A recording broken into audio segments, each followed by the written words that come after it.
In terms of this particular class, the art class, where we know it's integrated reading and writing.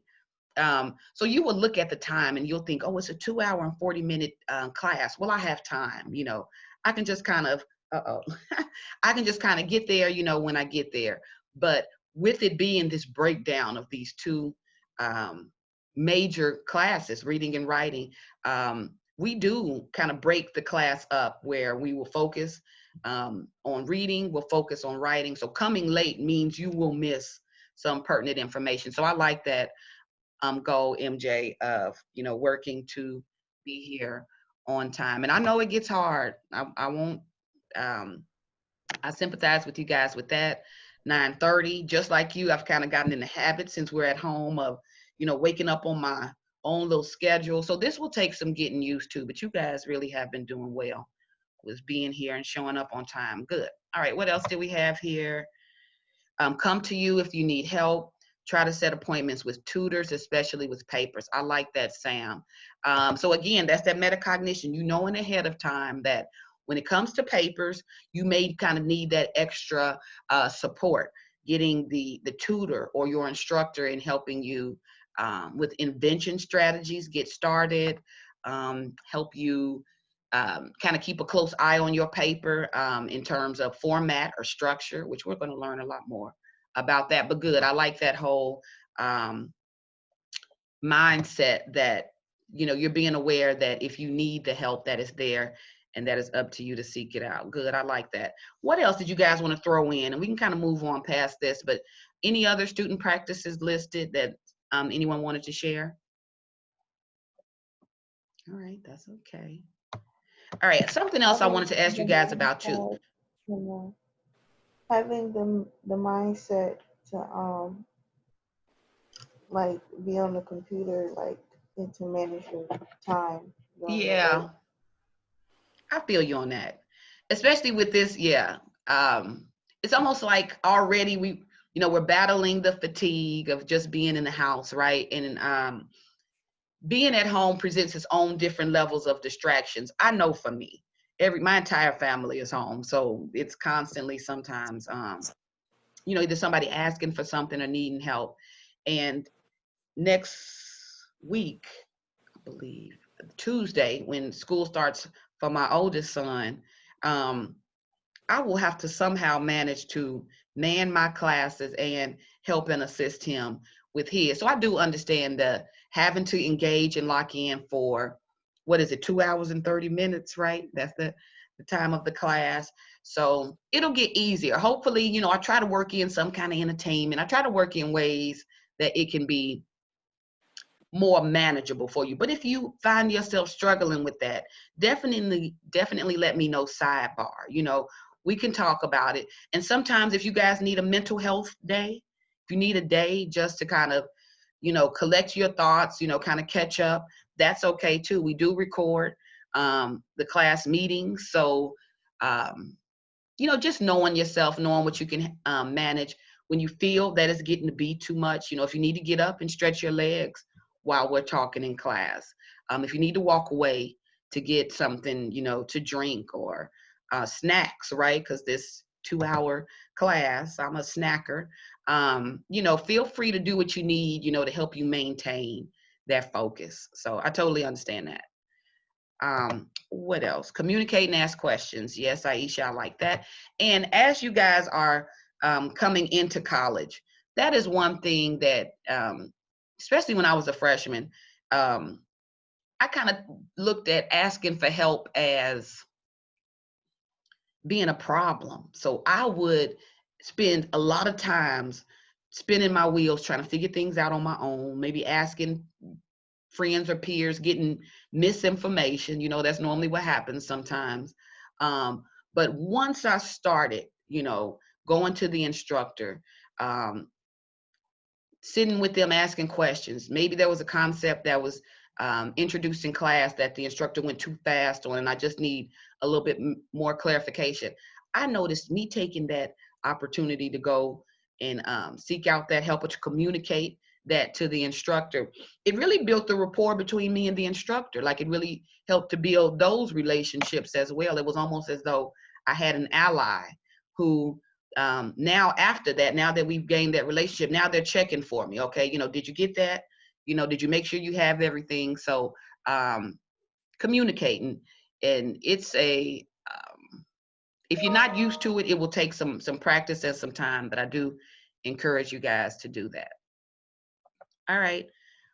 One more thing before we kind of put module 1 to bed, this syllabus quiz / scavenger hunt. There was another section on the course syllabus under, I believe, the student practices, where I laid out the class's netiquette guidelines. So I laid out how we should be communicating in class. And I asked you guys, as part of an online learning community, which netiquette guideline do you value most? So there were a lot, like about 5 or 6. Do you guys remember the netiquette guidelines? Should I pull it up? If you guys can remember, kind of throw out what you may have, submitted for this question. What did we identify? Listen attentively to who has the floor. Mm-hmm. I like that one. And especially since we're in this remote learning platform, I don't know about you guys. Can you see everyone, especially with the screen shared like this? Can you see everyone? Like in your window, who do you see it? Like, is it just me? No, I can see it. You can see everybody? I see everybody, but like when somebody talking, it just go to directly who talking. Okay, I like that. That's a good way to set up your screen too.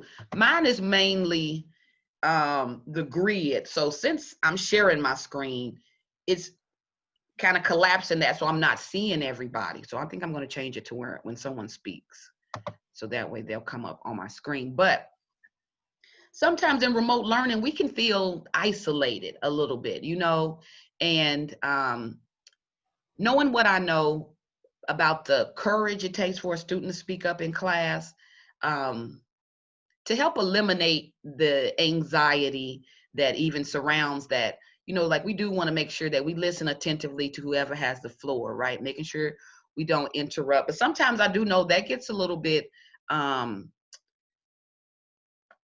to read in the Zoom classroom. So, being mindful that when a peer has the floor, if they are sharing their ideas about a reading or their connections to a text, that we make sure we listen attentively. If we agree or disagree, that we disagree respectfully. All of that is really important in building, a learning community. People feeling safe to share, right? Good, I like that one. What else? Any other netiquette guidelines?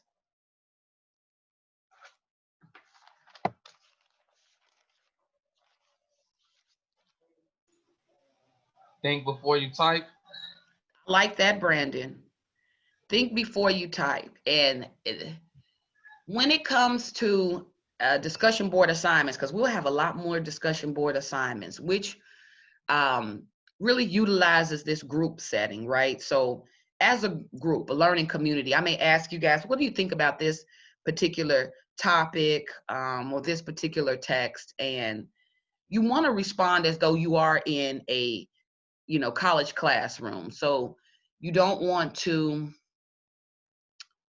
be what I call informal in your response. So there are differences between when you're texting and when you're kind of writing online, right? Especially when you're in an online class. So think before you type in that, does this directly answer the question, right? Am I following all of the instructions of the assignment? If you are communicating with other people, did I eliminate, sarcasm from this particular post? I believe I had a note in the netiquette guidelines that stated if you wouldn't feel comfortable saying it, in person, face to face to the person, then you probably shouldn't post it, right? So just this awareness of once you put it out there, right, that it's to be interpreted, as as it is. So you want to really put some thought in not just what you want to say, but how you want to say it. So I like that. Think before you respond. Really focusing on making sure you answer the question, you're thoroughly following instructions, but also that you're not alienating any of your peers, right? All right, good. I like that. Sam added about disruption in the classroom and what you say is on your digital permanent record. Absolutely. If perhaps, which I've been really lucky with the remote learning classes that I've taught, I haven't really had any situations where students have felt some kind of way about an interaction with a peer or something that they've read. But when we were in face-to-face classrooms, when we would kind of actually pair up and be together in real time, excuse me, sometimes students did bump heads, whether it was tone. Again, I think I talked about sarcasm, but again, just making sure in any online written communication that we always think before we write, we are respectful to our audience, our peers who are reading it. I like that, Rabia, and that we are doing our best not to offend. So I don't want to censor you. I do want you to share your ideas, but I just want you to make sure you're aware of how it may come across. All right, good. Listen attentively. I saw that, Rabia. That is definitely important. All right, let me go ahead and move past this. If you guys didn't have anything else you wanted to add, this is just my opportunity to kind of get a little bit more information from you. All right. So other than that, you guys submit this to me via email, and I'll start scoring this week and updating the grade book, Brightspace grade book. And as I make those grades visible, you guys will start to be able to use your Brightspace app or the desktop, not only to view modules, submit assignments, but to also see, your grade in the class. Okay. So again, if you haven't submitted these documents, make sure you are submitting them today. Anything beyond today is considered late, okay? All right, awesome. So in addition to the syllabus quiz and scavenger hunt, last week we also took part in a in-class reading and writing diagnostic. So Thursday, the last time we were together, we spent a large part of the class with students accessing Brightspace quizzes in order to complete that online diagnostic writing. What did you guys think about that assignment?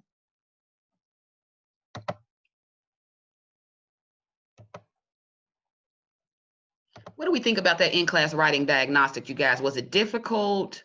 Did it feel awkward? Kind of sitting in silence on the other end? Like, how do you guys think that went? I see you, Caesar.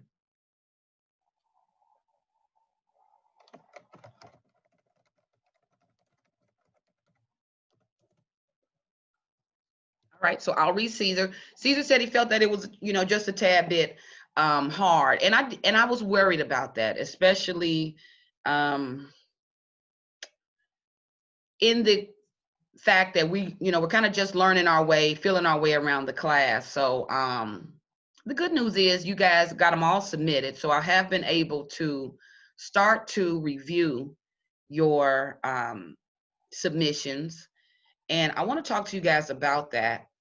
The writing diagnostic will be graded as a in-class participation grade. So I think I explained to you guys that it is a assessment, but it's more so an assessment for me to help me, better serve the needs of the student. So I took a look at the submissions. I kind of jotted down my own notes about them. So don't worry if you didn't receive any feedback. That was intentional. I don't want to first negatively, have any point deductions for something that I haven't taught you yet. So I don't want to hold you guys to a grading standard when,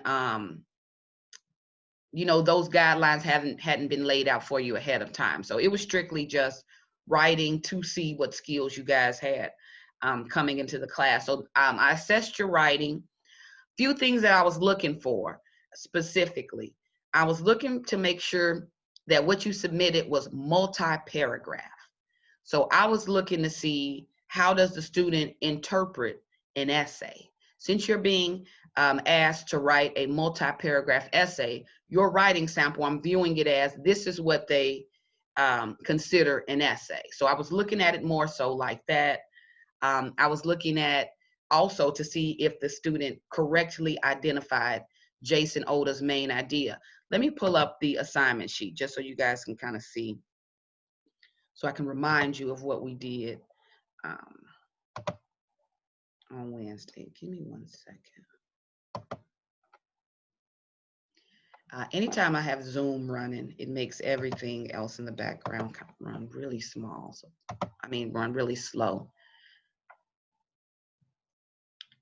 So it's pulling up. But so I jotted down a few notes based on what I gathered from the assessment. So I'm going to share that with you guys. But let me again pull up this assignment just so you guys can remember what we did.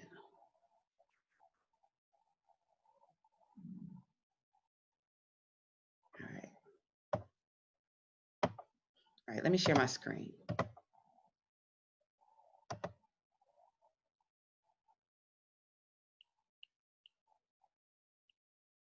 Okay, I see you, Aisha.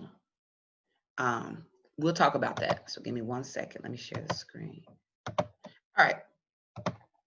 So last 40 minutes of class on Thursday, students had the opportunity to read the short text by Jason Oda. And we talked about this text, but we talked about it minimally because I didn't want to give you guys, I didn't want to tip you off on what the author's main idea, because I knew you were going to be writing about that later. So I stayed pretty basic with our discussion. We talked more about the reading process, right? You guys remember that? So with the actual text, let me go to the instructions. You guys were asked to read the article and to write a well-organized, and let me use my annotation tool here. It says, plan and write a well-organized multi-paragraph essay, okay? So I think when we spoke about this in class, I told you guys anywhere from 3 to 5 paragraphs. So I was looking to see if students had, let's say, a minimum of 3 paragraphs, again, just to see what your idea of an essay looks like. For the actual content, I was also reading to make sure students directly answered the question. So somewhere in your text, I needed to see whether you agree or disagree. I needed to see what you identified as the author's main point. And I needed to see how you developed those paragraphs around that. So that's what I was really looking for. I laid out a few tips, if you will, in terms of what I was expecting from that. So the essay should have a clear focus or main idea. So that's that thesis. It should have supporting details that reference the text and show a clear understanding of the text. And also, it should seek to organize the supporting details of related ideas. So in the instructions, it sought to kind of give you this guide on what you all were doing with that assignment. So based on what I've read, I've come up with just a short list of things that I want to make sure we're mindful of anytime we're asked to participate in a writing assignment in the class. And for everything else, as far as essay development, this class is designed to teach you that. So if you struggled with that, if you feel you didn't do so well on that part, that is okay. That is what we work on throughout the entire semester. So from the results, let me give you guys a quick read down. Here's what I found. I found that most of the submissions were less than multi-paragraph. So the majority of the submissions were a single paragraph. Okay. So I was looking at that, and as an instructor determining how to, design the course, right? Wanting to know what information I should make sure I'm introducing to you guys. We definitely want to learn a little bit more about essay structure and essay format, right? So anytime you're being asked to write an essay, you know what parts to include, right? So that's the introduction, body paragraphs, and conclusion. So we learn about that. So, so I learned a little bit about seeing that what the majority of what was turned in was a paragraph. So with that, I made a note. When we consider paragraphs, how many sentences do you guys feel constitute a paragraph, an academic paragraph?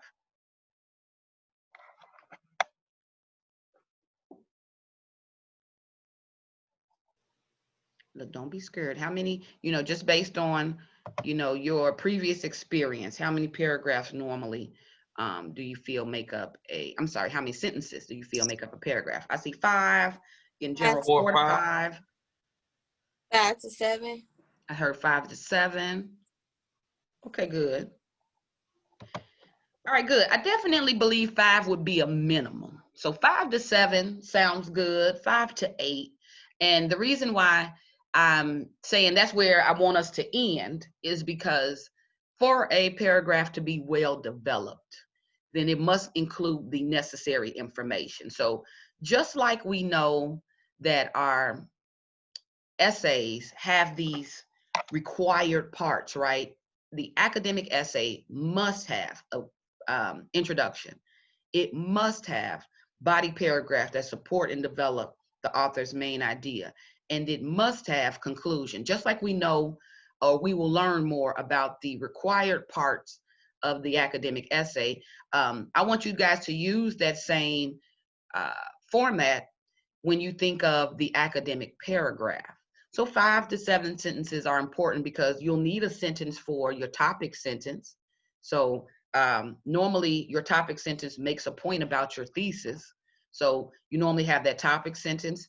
Then you have about 3 or more supporting sentences. So now these sentences are supporting the point you made in that first or opening topic sentence.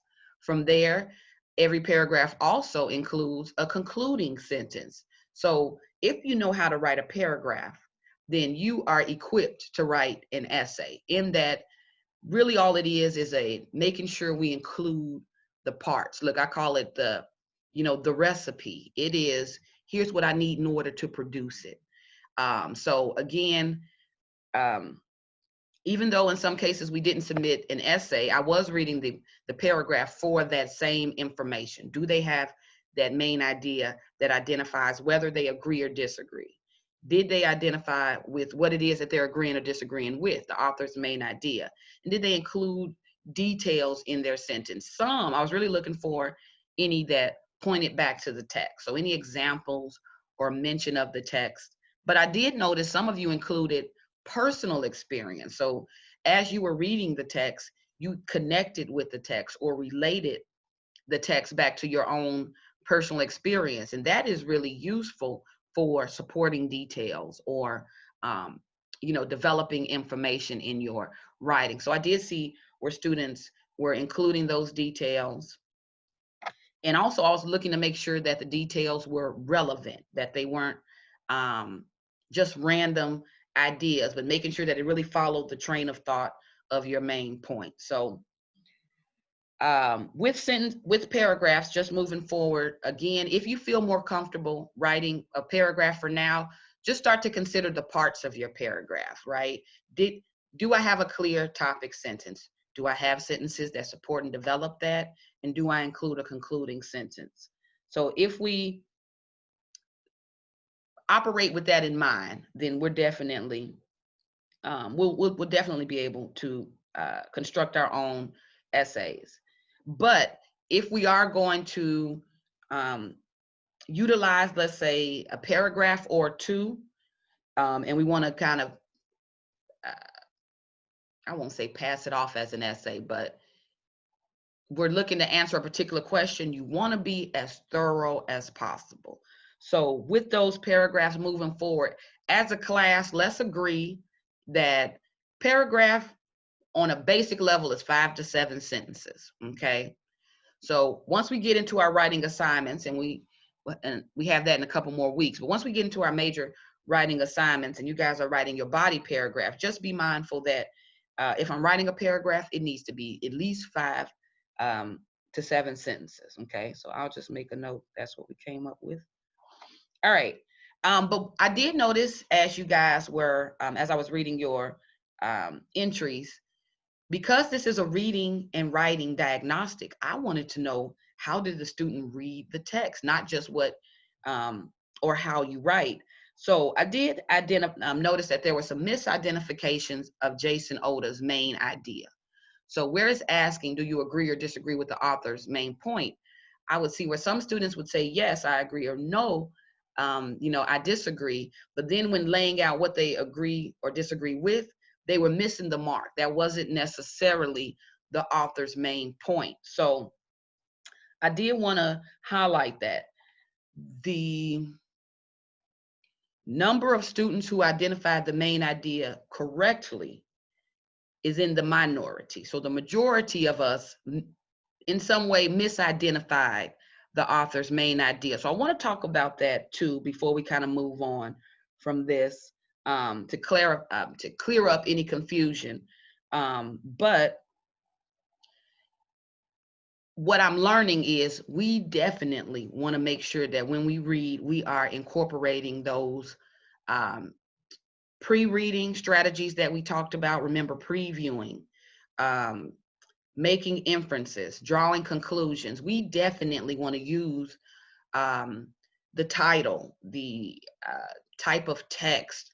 Looking at the bold text. We want to use all of those clues to help point us to the author's main idea, okay? We also talked about annotation, kind of jotting down notes in the margins as we read. What I was able to tell from the diagnostic from Thursday is that we definitely want to be more vigilant with note-taking, reading purposefully, really making sure that we are checking and double checking, and that we have identified or can point to the author's main point. And just a quick heads up for the final assessment in this class, as well as our midterm, that question is always asked. It's always asked, what is the author's main idea? Because that speaks to reading comprehension. If the student is able to identify the working parts, normally they are comprehending that text. So just start to train yourselves or put yourselves in the mindset, anytime I read, I am looking for the author's main point. And that'll kind of help you organize things as you read. All right, this is the main point. These are the details. Because when you're unaware of what the main point is, sometimes you mistake details or examples from the reading as the main point. So we'll definitely work more on those reading strategies. All right, and lastly, all right, my takeaways. Quite a few were less than multi-paragraph, so quite a few one-paragraph submissions. If you are doing paragraph, make sure you're at least doing the 5 to 7 sentences. Because we are misidentifying the main idea, pretty much as a group, I want to say maybe 80% of the entries, we definitely want to make sure we are mindful of the reading strategies and that we are utilizing those habits to help us improve and become more critical readers. And my last point was that in the paragraphs that were submitted, some of them were lacking the detail. So where it's asking you, do you agree or disagree? Tell me why, the explanation of the why, right? The what can I call it? The presentation of your reasoning or your logic. A lot of those were underdeveloped. So we're going to talk more about strategies in development. So in developing our essays or our main points. Okay. So that's what I walked away from with reading and writing diagnostics. So I think I'm in a good place you know, as to what we should work on and exactly what I need to be targeting as we move forward. I wanted to quickly come back to the reading of this particular text and talk really quickly. So it's 10:16. I'm just keeping track of my time because I'm kind of throwing this in as extra, and I need to know, do I have time for us to go over this again? I think we should read this one more time. Look, I don't want to bore you to death. However, here's what I'm going to do. I have an audio version of this particular text. So just like we talked about, what was your reading process when you guys read this? Some of you told me that you read it once, you read it again, and if necessary, you took it through a third read. So sometimes we will need to revisit a text. We will need to read it more than once. So we'll just make this part of the process. So pause for me just a second. Let me pause just a second to pull up the audio text. So that way I'll have it up on your screen and you guys can kind of follow. But at the end of it, I want us to reconsider. Think about, again, what you identify as the main idea in this text, misspelling the word of. So hold on for me just a moment. Let me pause. And let me pull up what I need.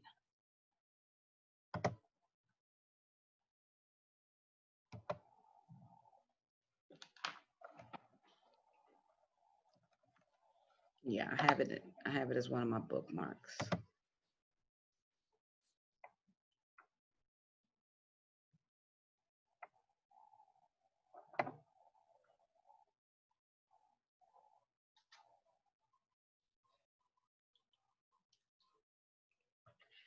All right. So we talked before about metacognition, right? Learning how, or this awareness of how you learn best. Well, I know as a reader that, and as a learner, that I'm more of an auditory learner. So normally if I hear it in repetition, if I hear it more than once, it tends to stick a little bit more with me. So I know as a reader, when I read, I always look for audio versions.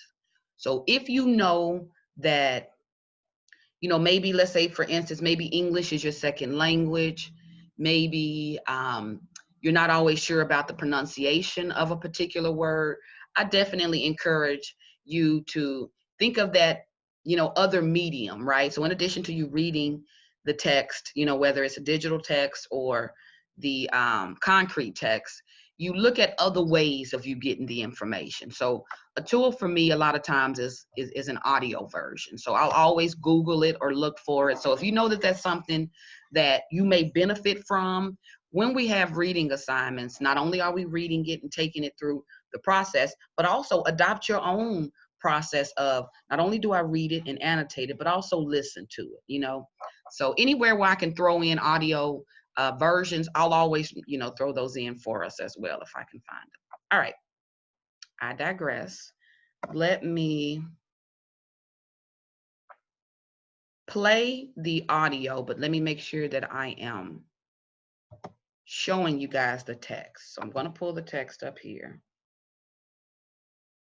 And then now let me. All right, so what you guys are about to hear is Jason Oda read his essay, Misspelling the Word of. In the first grade, I took a spelling test with the word of on it. O-F. Of. My guess is that every student in the class that day spelled the word correctly. Every student except for Malcolm, the slowest in the class. As I looked over at his test, I saw that he had spelled the word U-V. Of. I remember thinking, geez, how dumb is this kid? But as I sat there, I realized that spelling of with a U and a V made a lot more sense than spelling with an O and an F, which were two letters corresponding to sounds which had nothing to do with the sounds in the word of. Why was this ever so simple word spelled in this completely illogical way? The best answer I could come up with at the time was, that's just the way it is. That's the way it's always been. That's what adults told me was the truth. And that's how I have to spell the word to get it right on this test and be a good student. So I better just shut up, look smart, and use an O and an F. I didn't know it then, but this little realization was my first brush with an understanding of what indoctrination was. All of us in the class that day so quietly, and without question, accepted a truth, because it was backed by authority and tradition. It was the rule, and the world would see Malcolm as dumb, not the spelling. The spelling of may not be a worthy battle to build a life around, but as I grew older, this memory helped me become aware of the fact that the world is a place that comes with a lot of strange rules and assumptions that we often fail to question. As a teenager, I dubbed these rules of-isms, spelled with a U and a V. Growing up, I recognized the presence of these of-isms in the expectations and assumptions levied on me by my surroundings. For me, this manifested itself in a defiance of suburban mediocrity and the questioning of traditions and mindsets given to me by a set of well-meaning immigrant parents that had little relevance to who I was as a person raised in this country. Of-isms led me down a path that many of us take, away from religion. Mythologies backed by the weight of generations and generations of people, when subject to questioning, seemed to me to be as relevant as the O and the F. Looking back at the 20th century, I saw of-isms be torn apart as racist and sexist traditions were abandoned. And in modern times, in the ever-losing argument that is said, gay marriage has never existed. Why do we need to have it now? I have learned that there are many rules and traditions. Many of them are there for good reasons. Many of them are not. All You right. don't have to follow all of them. I believe in the misspelling of the word of, and the necessity for each generation to question the assumptions of the previous. All right, look, I got a little bit ahead of myself. All right, let me go ahead and get rid of this. All right, so what do you guys think about reading it while you were hearing it? What do we think about that strategy? A little better to me. Yeah. Better. A little bit better, yeah.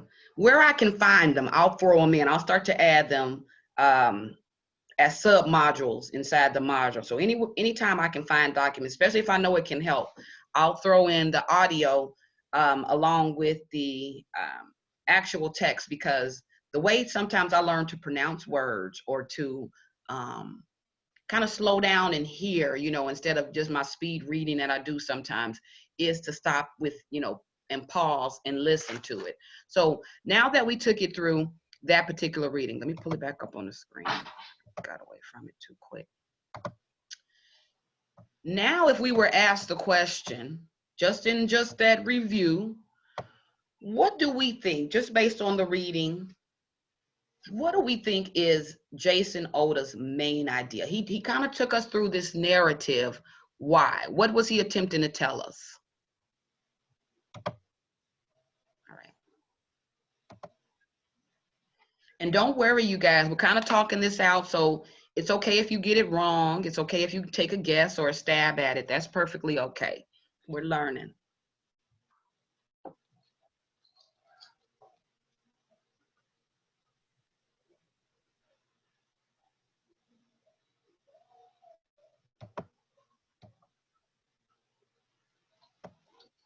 All right, look, all right, I'll let the crickets stop, but let's. What's the question again? The question was, okay, so now that we've kind of taken it through a reread after we've, let it marinate for a little bit, what did you guys identify as the main idea? If you could point to, whether you summarize it just in your own words, or if you want to point to something directly in the text, what did we pick up on this time? Or again, what did we identify as the main idea? What did we find?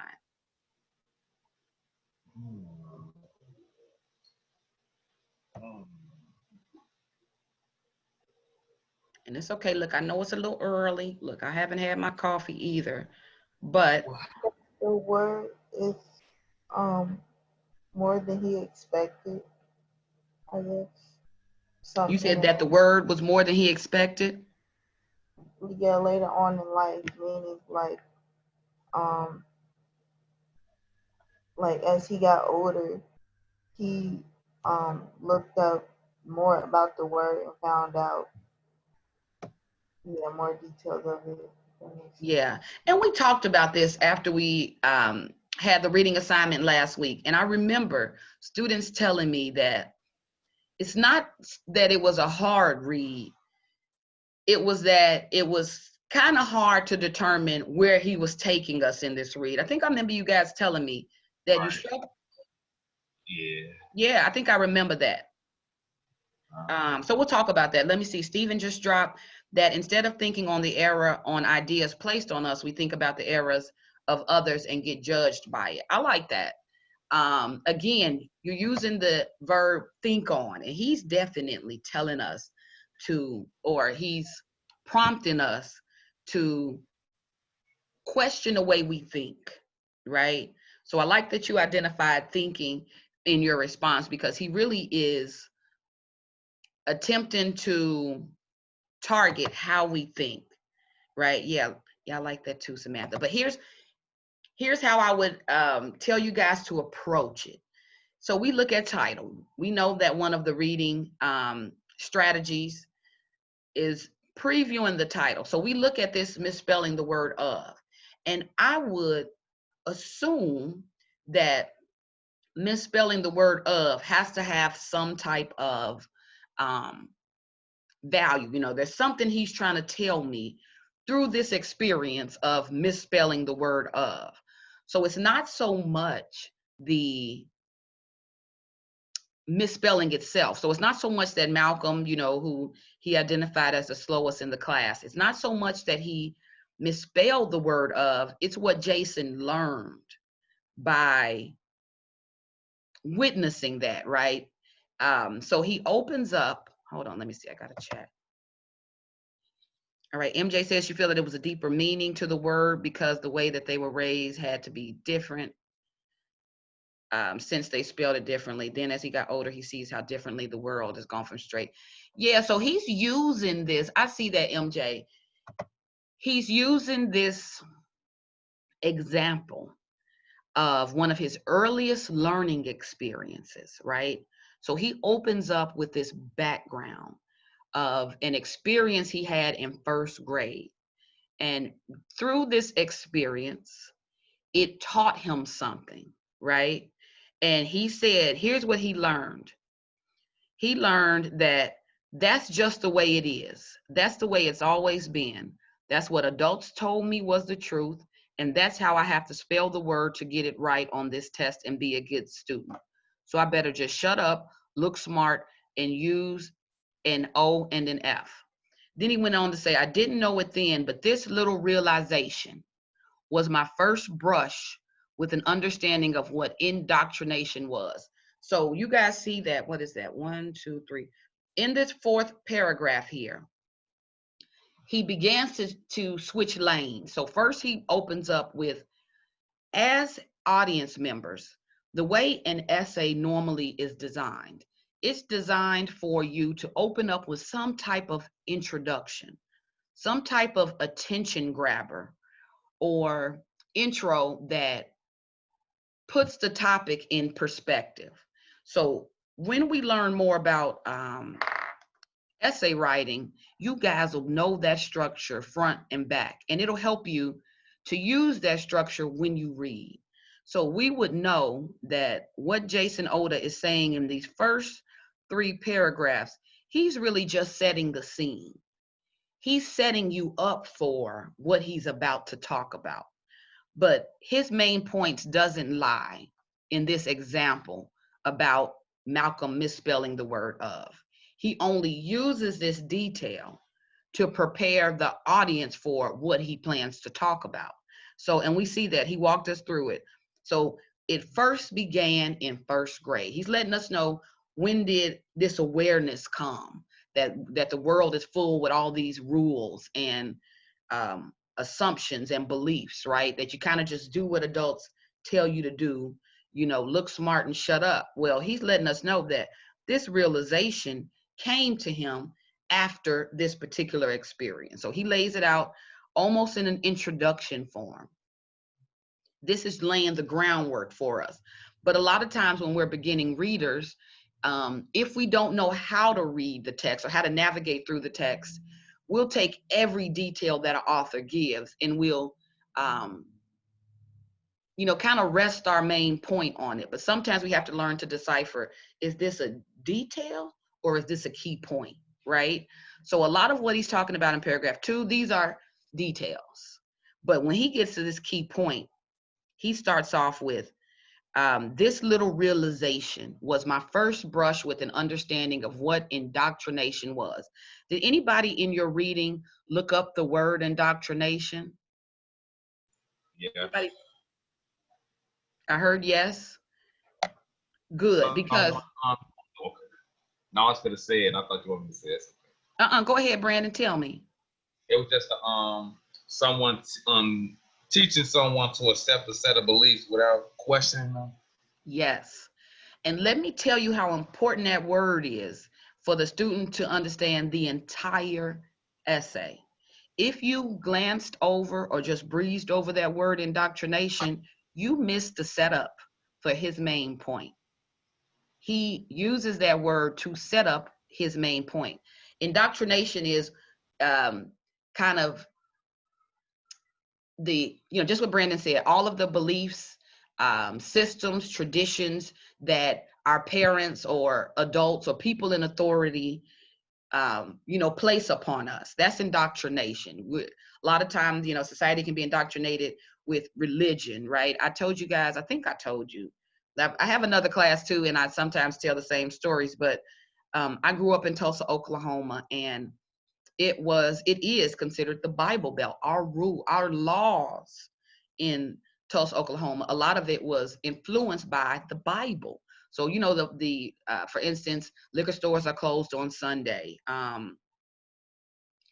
No tattoos. Like tattoos were illegal in Tulsa, Oklahoma when I was, a teenager. So a lot of the things that shaped how I grew up as a child, I was indoctrinated by just belief systems, like religious beliefs, as well as parents, just a lot of the values we give kids. Sometimes we don't realize we are indoctrinating them. We are attempting to shape the way they think without, a lot of times with little question. I think I read George Rabia, your diagnostic, and I remember in your diagnostic, look, not to put your business out there, I'm sorry if you think I am, but in the diagnostic, you pointed out that when you were younger, you remember you would ask questions. You would ask questions to adults and teachers.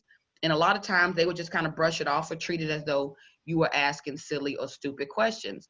I see people sometimes treat children that way when they ask questions. Either they tell them, just do it because I said so. Remember that, you guys, when we were kids? It's not designed for you to understand or, it's just for you to do, right? That speaks to this whole idea of indoctrination. So what Jason Oda is doing here is he's setting up that through this process, this misspelling the word of, he learned or he began thinking about or aware of what indoctrination was. So here we are getting into his main point, his main idea. So he says, all of us in class that day so quietly and without question accepted a truth because it was backed by authority and tradition. It was the rule, and the world would see Malcolm as dumb and not the spelling. Okay, so again, he's reiterating. Remember, I talked to you about repetition. Anytime you're reading and you see that the author is saying, he said the same thing more than once. Here, he talked about indoctrination, and then he reiterated it in the sentence immediately following. You guys can call that context clues, but he wants to make sure you don't miss it. Okay, so I see that he's highlighting that here in this 4th paragraph. But could I point to a particular sentence as a thesis statement or main idea? I can see how, if you struggle to do that, I can see how.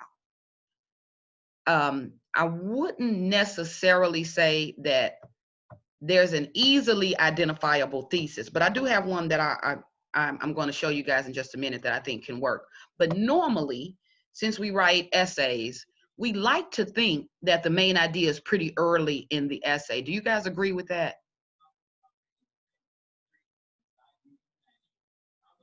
Yes, I do. Yeah. Sometimes I do Yes. too, Brandon. Sometimes I'm reading and I'm pretty much feeling like you ought to tell me this pretty, right away.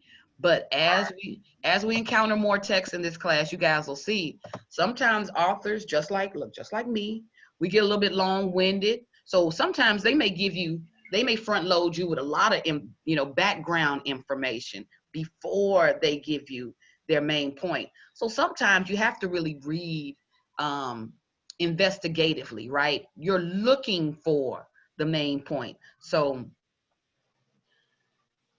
it wasn't until I got here when I said, this little realization was mine. When he said realization, I was like, oh, okay, so this is what he got out of it.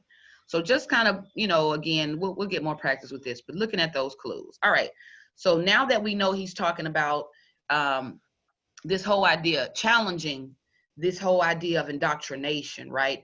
Thinking for oneself, making your own rules and tradition, or being okay with questioning them, right? That's really at the heart of what he's talking about here. So he goes on, he talked about the best, I think I had passed that already. Let's see.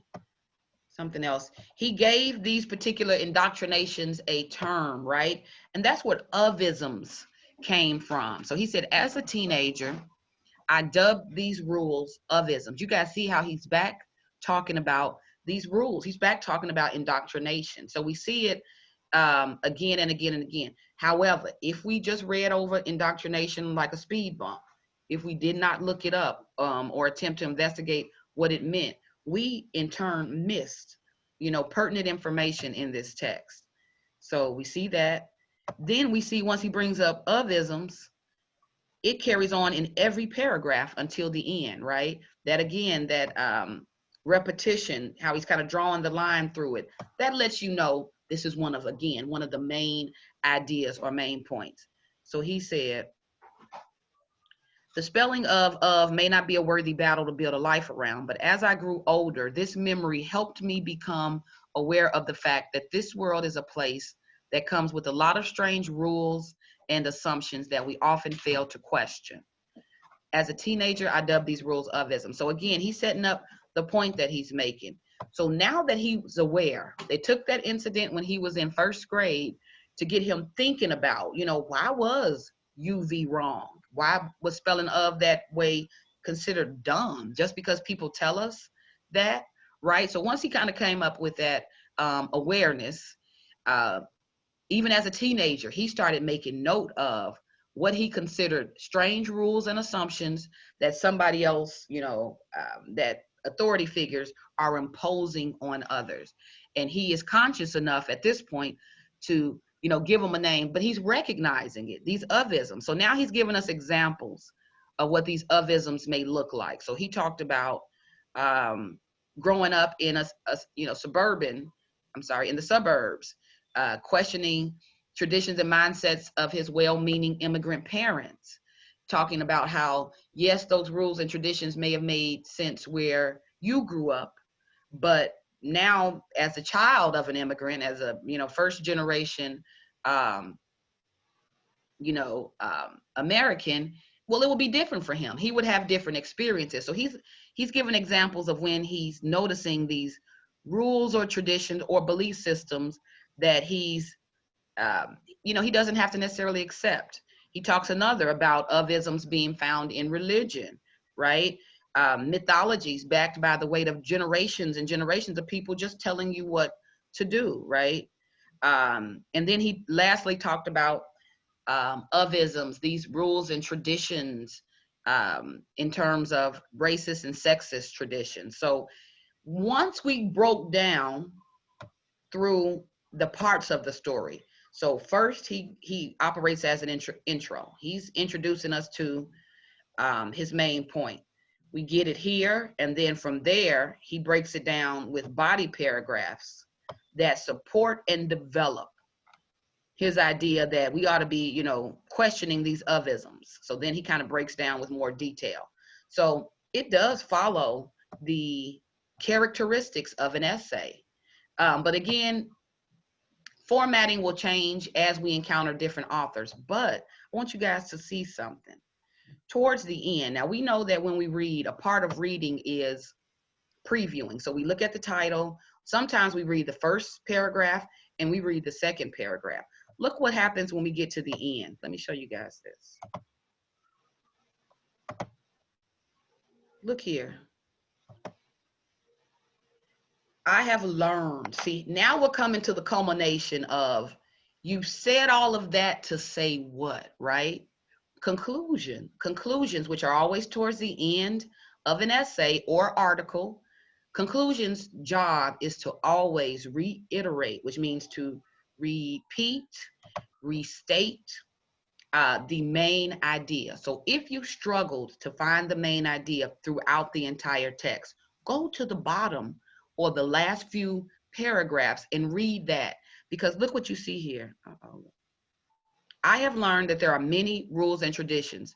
Many of them are there for good reason. Many of them are not. You don't have to follow all of them. If I was looking for a thesis statement, this isn't a pretty one, but this, I would say, this encompasses everything that he has pretty much brought up in the text. He's talked about the spelling of OV. He talked about traditions, rules, religion. After going through all of that, what he learned is you do not have to follow every rule and tradition that's laid out for you.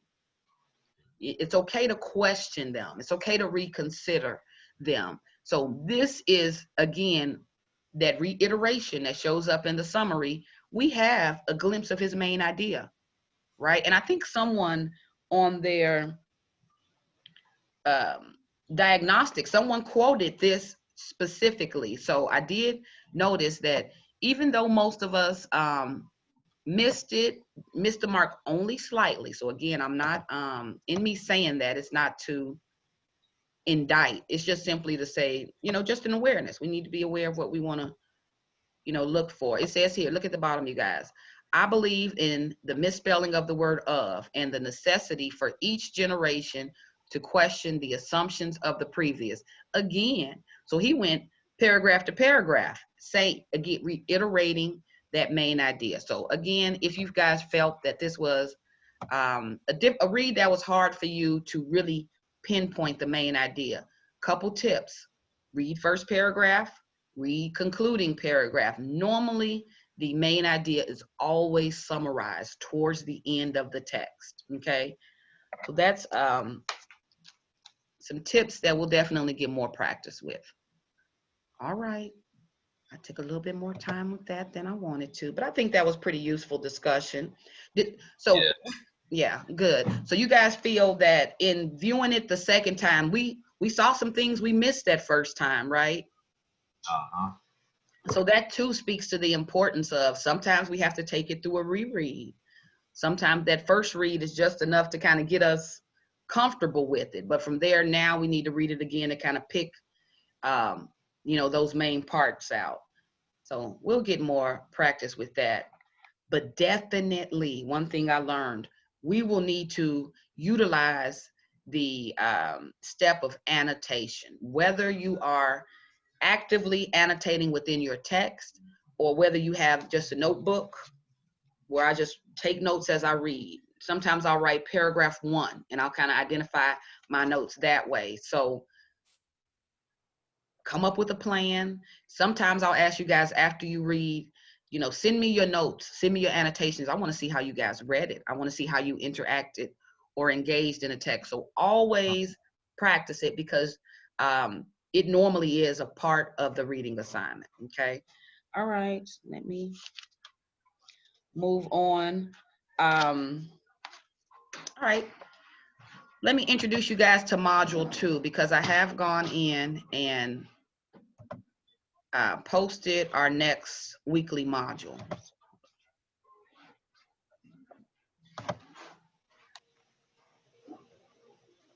You guys can see me working and navigating these multi-pages. Look, it should be smoke coming out of this computer. I'm a little bit slow. Bear with me 1 second.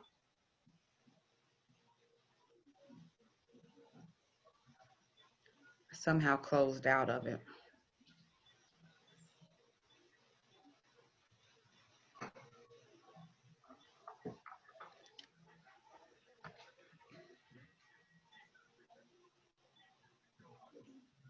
All right. And I just posted these, you guys. So if you feel like I was just on Brightspace, but I didn't see the module, I really just posted them. But as you guys learned from week 1, all right, here it is. Let me share. As you guys learned from week 1, those weekly modules is what will inform you of what readings or assignments we are either working on or that is due that week. So if you've completed week 1 module, awesome. You guys are right on track with how we organize a semester, module by module. So you guys see here, week 2 module is posted. So there's a few things that we are going to talk about. You guys will look up top. Let me pull this up. You see that week 2 module is labeled as education and motivation. And what you'll notice throughout the semester is our reading assignments are normally broke into units, or what I call thematic units. So we'll normally read readings that revolve around a particular theme. So the first theme is education and motivation. And that simply means most of the readings, most of our discussions are all built around education and motivation, how we learn, how we value what we learn. We also look at what Jason Oda spoke about, questioning or investigating beliefs and assumptions. And lastly, motivation. We'll read texts that motivate us, to learn or to improve our study habits. So most of the text you'll find here falls under, again, that theme. So we'll talk about it. One thing that I wanted to go over with you guys today is the 7 false beliefs. But before I do, I want to show you guys the module, so you guys see that here. You see that we have a couple of, well, here's a PowerPoint presentation. I thought I had 2 here, but PowerPoint presentation. I'm gonna try to get to this before we leave today, but a good back-end discussion of that Jason Oda text is Dr. Michael Miranda did this study on the psychosocial effects, what he calls the 7 misconceptions and psychosocial beliefs of the community college student. So it's looking at these beliefs and these assumptions and how they can affect and impact our learning. So we're going to talk a little bit more about that. Throughout the week, I have a back to basics review sheet where, even though this is English 96, a lot of you guys in high school or grammar school, you learned about the basic parts of speech. I do go through a review in this class just to remind you about the 8 basic parts of speech, and I try to set up our grammar instruction. So this helps to start that conversation.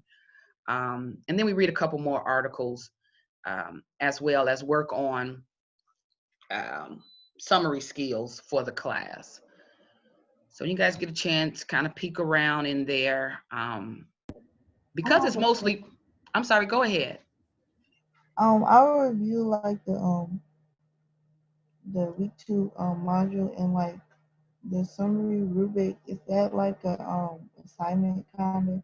Or that's a good question, Rabia. It's attached to an assignment. So the summary rubric, and if you guys get a chance to look, I'll play, I can't resist.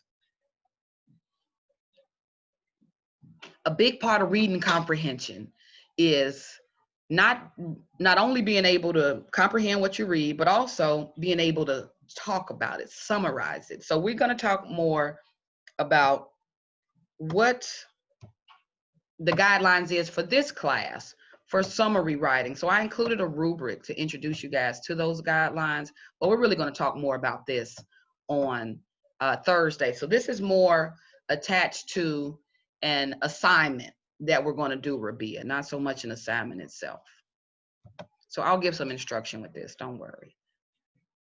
Other than that, anything that you have to read, read it. Anything that has to be viewed, definitely view it. And in class together, we'll complete assignments surrounding this. So I'll keep you guys updated if anything changes with week 2 module.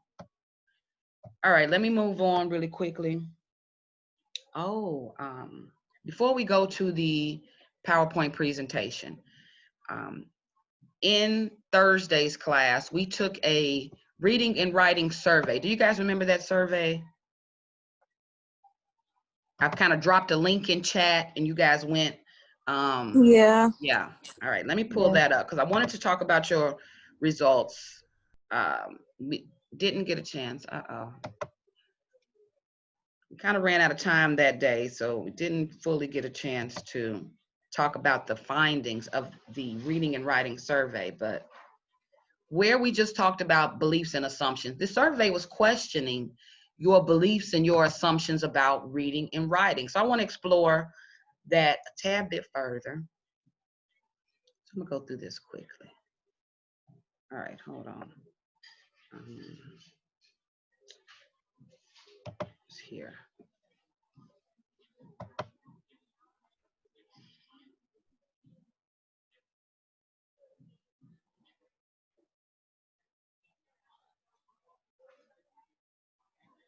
You guys, it's slowing. Okay, here it is.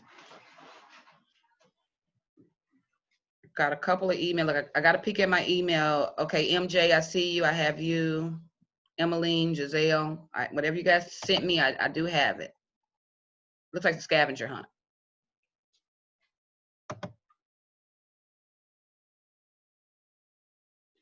All right. Let me share my screen with you because I want to talk about this. Very interesting results.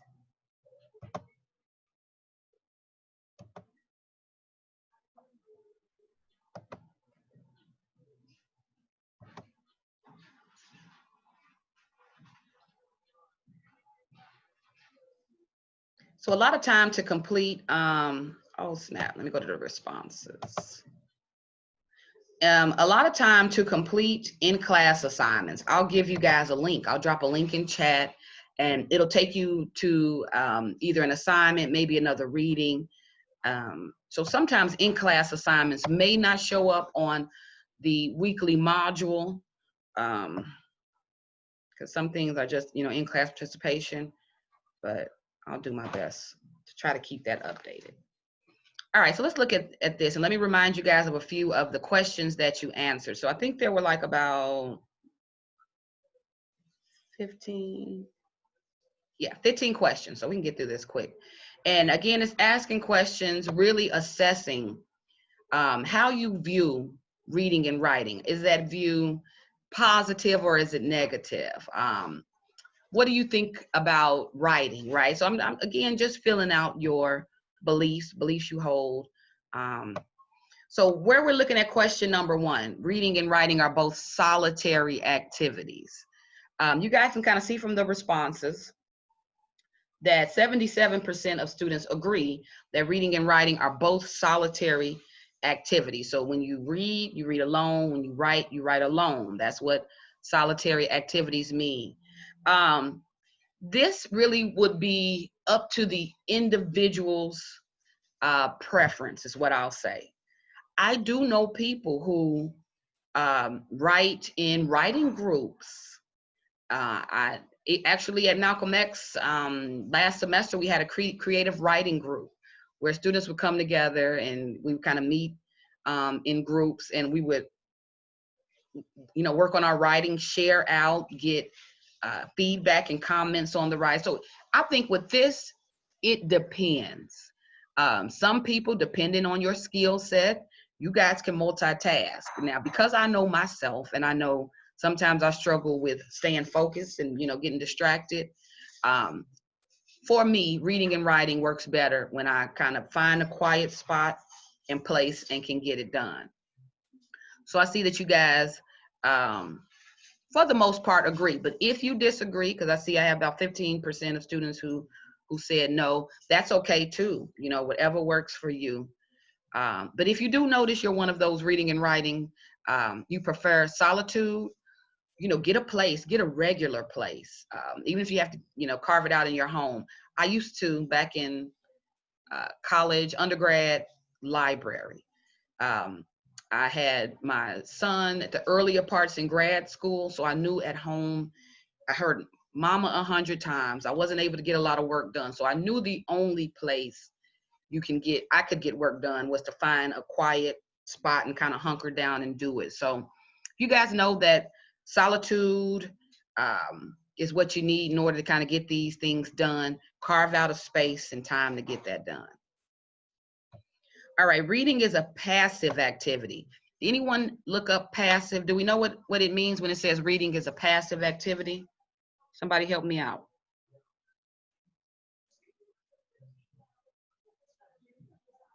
What do we mean when we say reading is a passive activity?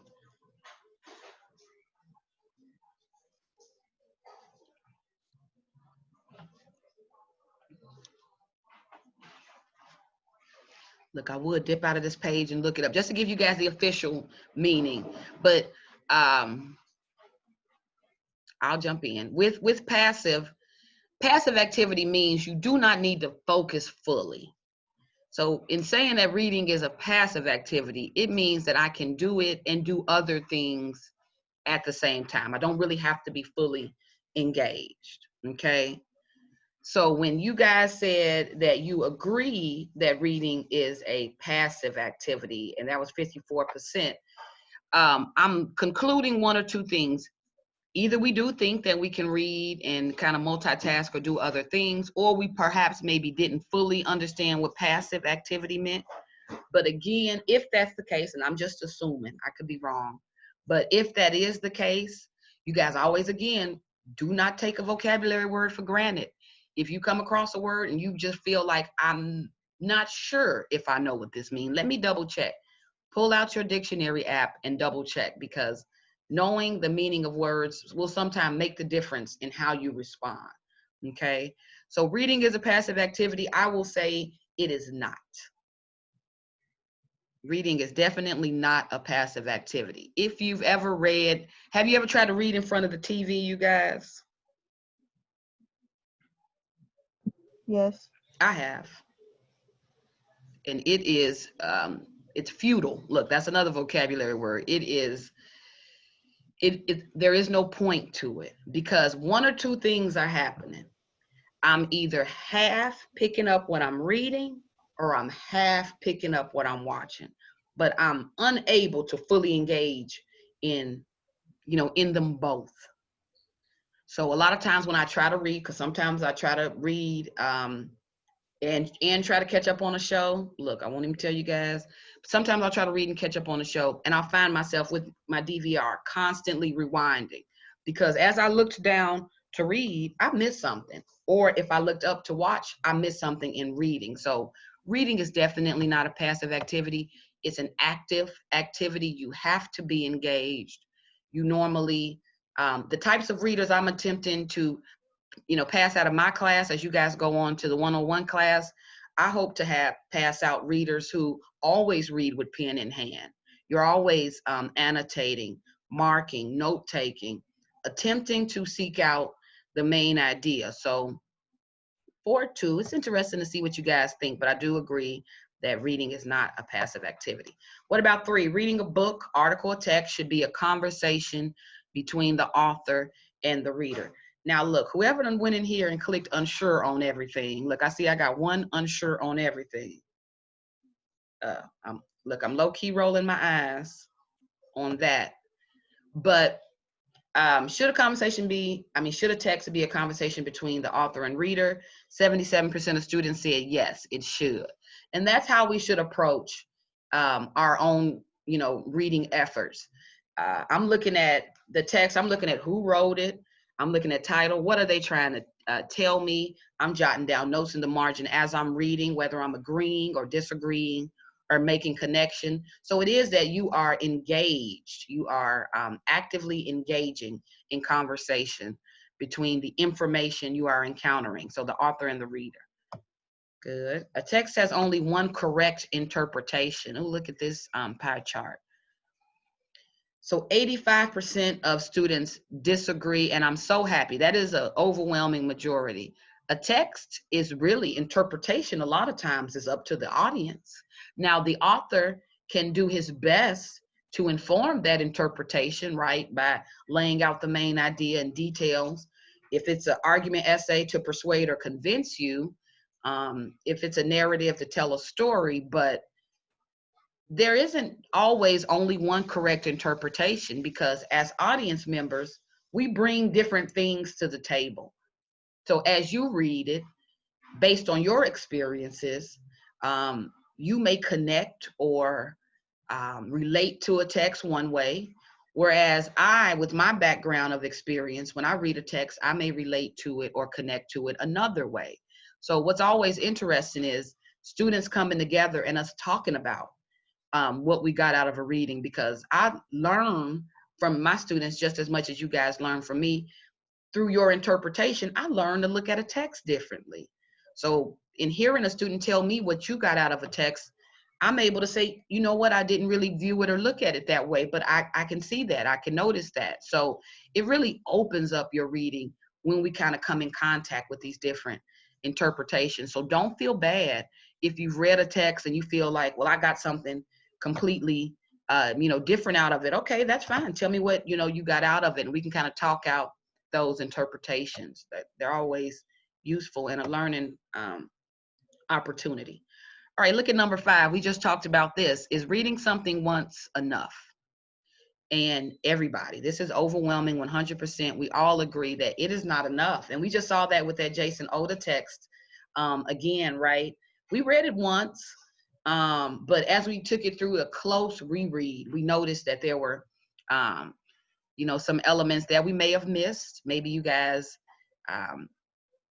identified the main idea or got particular points out the first time. Maybe you just weren't sure, so you got that clarification. But reading, especially college level, you guys will see if I have any nursing majors, any EMT, any pretty much healthcare science.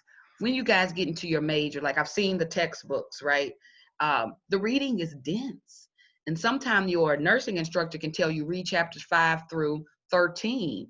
Well, so you'll have to read quite a bit and retain quite a bit. So what we're learning now in terms of annotation skills and critical reading, it'll help you to get the most out of your other classes, but you'll also learn too, sometimes I need to go through and read this more than once. All right, readers should read every word of a text to understand it. Look, you guys already know my answer on this, don't we? Number 6, readers should read/know every word of a text to understand it. So 54, half of the class feels that, yeah, you definitely need to read and know every word. And 31%, so this is a good mashup, you guys feel that no, you don't need to necessarily read or know every word. I'm disagreeing with those who disagree in that we just saw simple words like passive. Reading is a passive activity. Well, I won't call it a simple word, but a single word. Reading is a passive activity. Or in Jason Oda's, that single word of indoctrination and how it carries the entire meaning. When you don't read or are unsure of a particular word, what it means, it can cloud comprehension. There's no way you could get a full meaning if that particular detail was left out, right? So you do work to read. What we're learning with our strategy, we are working to read and understand every word. Yeah, that's kind of what our annotations, that's kind of what the process that we talked about, we were introduced to last week. That's kind of what that process is all about, comprehension. And what helps with comprehension is reading and understanding, you know, what you read. Now, sometimes it is true. Sometimes in your reading, you have context clues. Sometimes you can read a little bit further and pick up on what the author meant. But again, that speaks to assumption. You don't really want to assume. You want to make sure that you know. So if you can look it up, make sure you look it up. All right. The print word is basically true. I like this. What do you guys think? I got the majority. Almost 70% of students are unsure. So what do we think about this question, you guys? The print, well, not this question, this particular belief. The print word is basically true. What do we think? Those of you who are unsure, what do we think that this means? Look. The print word is basically true. So if you read it in a book, if it has been printed on the internet or social media or in a textbook, is it true? It don't, that just because it don't mean it's true. I don't think so. Yeah. No, because some people can always add their own little twist to a story. You know how they say it's always two sides of a story? Yes. So maybe it can be from one person's perspective and then that actual person's perspective. Absolutely. And we always know that, right? So when we read a particular text, we're kind of getting that author's viewpoint, right? But that author could be wrong. That author could be sharing an opinion that isn't, you know, rooted in fact, right? So sometimes what we read in print, in text, online, on the internet, sometimes it needs to be scrutinized. Sometimes we need to look at things such as who wrote this, right? When was it written? What makes this person credible to kind of, you know, speak about these things? So again, those critical reading, those investigative reading skills are important, but I do want you guys to know, just because you read it in a textbook does not mean it's true. Now you can question and, you know, interrogate a text, but I've been having this issue with my teenagers who pretty much all of the information that they read, it comes from online. It'll come from social media, even in their social media feed. So even in as you're scrolling Instagram or Twitter, whatever your platform of choice is, sometimes we'll see things that'll come with a headline, almost as though this has been written in a newspaper. So we'll think, well, of course it must be true, right? But there has been a major campaign of misinformation online. So there are groups that are seeking to, you know, disrupt information, to distribute misinformation, to confuse, to kind of leave people, you know, with those question marks. That's why it's really up to us to make sure what we are reading, you know, to kind of investigate that. Is this a credible source? And that's why a lot of times when my students, either my 101 or my literature students, when they write research papers, I tell them, look at the source, right? Is this a source that can be trusted? Is this writer an expert on this? What makes us, you know, susceptible to take his word for it? So we do investigate those things, but it's really important, especially now in this age of misinformation. Don't take everything that you read as fact. A lot of times, some people purposely print falsehoods. One more thing, Wikipedia. You guys know, have you ever heard, like normally with research, your teacher will tell you, whatever you do, you know, don't use Wikipedia, right? Have you guys heard that before? Yes. I definitely tell my students, your first stop does not need to be Wikipedia. Right? Now, why does why does a teacher tell students that? Why would they tell them, watch out on your use on Wikipedia? Why do you guys think? Because what my teachers told me, they said like most of it is kind of untrue, or half of it is untrue. Yeah. Here, I see something in chat. And different people can edit it. Yes. Whether it's true or not true. I see that, Sam. Wikipedia can be edited by anyone. I could go in and add a sentence, to James Brown Wikipedia if I wanted to. I could go in and say, whether it's positive or derogatory, I could add a blurb, but just because I added it and it's printed online does not mean it's true. So when you look at certain sites like Wikipedia or some places, they normally give you a disclaimer, like, know that this information may or may not be true. Check out the sources at the bottom. But okay, let me go ahead and move through this. So yeah, we know that just because you read it in print or online doesn't mean it's true. Reading and writing are closely connected. Yes, you guys just saw with the Jason Oda text how we were reading it as though it were an essay. When you are familiar with the parts of writing, when you read accordingly. So you know how the writing is set up when you are yourself informed about how to set up your own writing, right? We talked about conclusions, how that normally reiterates the author's main point.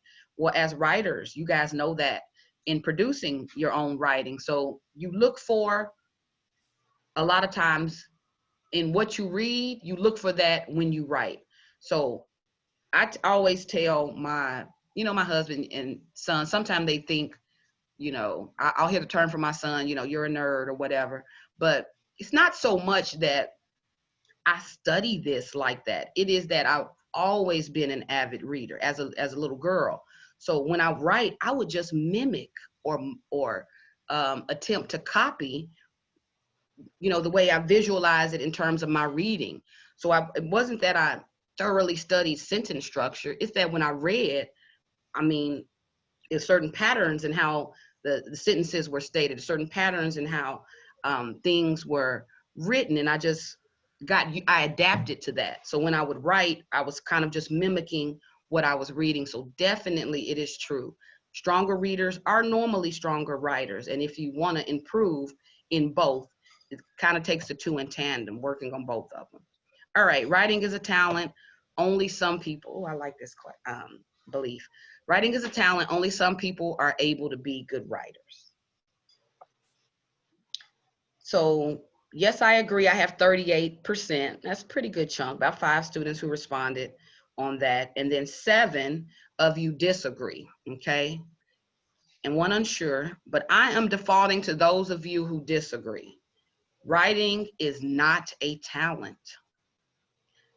It isn't a blessed skill that only some people are gifted with, right? Now, what may make some people more entertaining writers may be their imagination. It may be what they bring to their writing, but it isn't anything that person possess inherently that will just automatically make them good writers, right?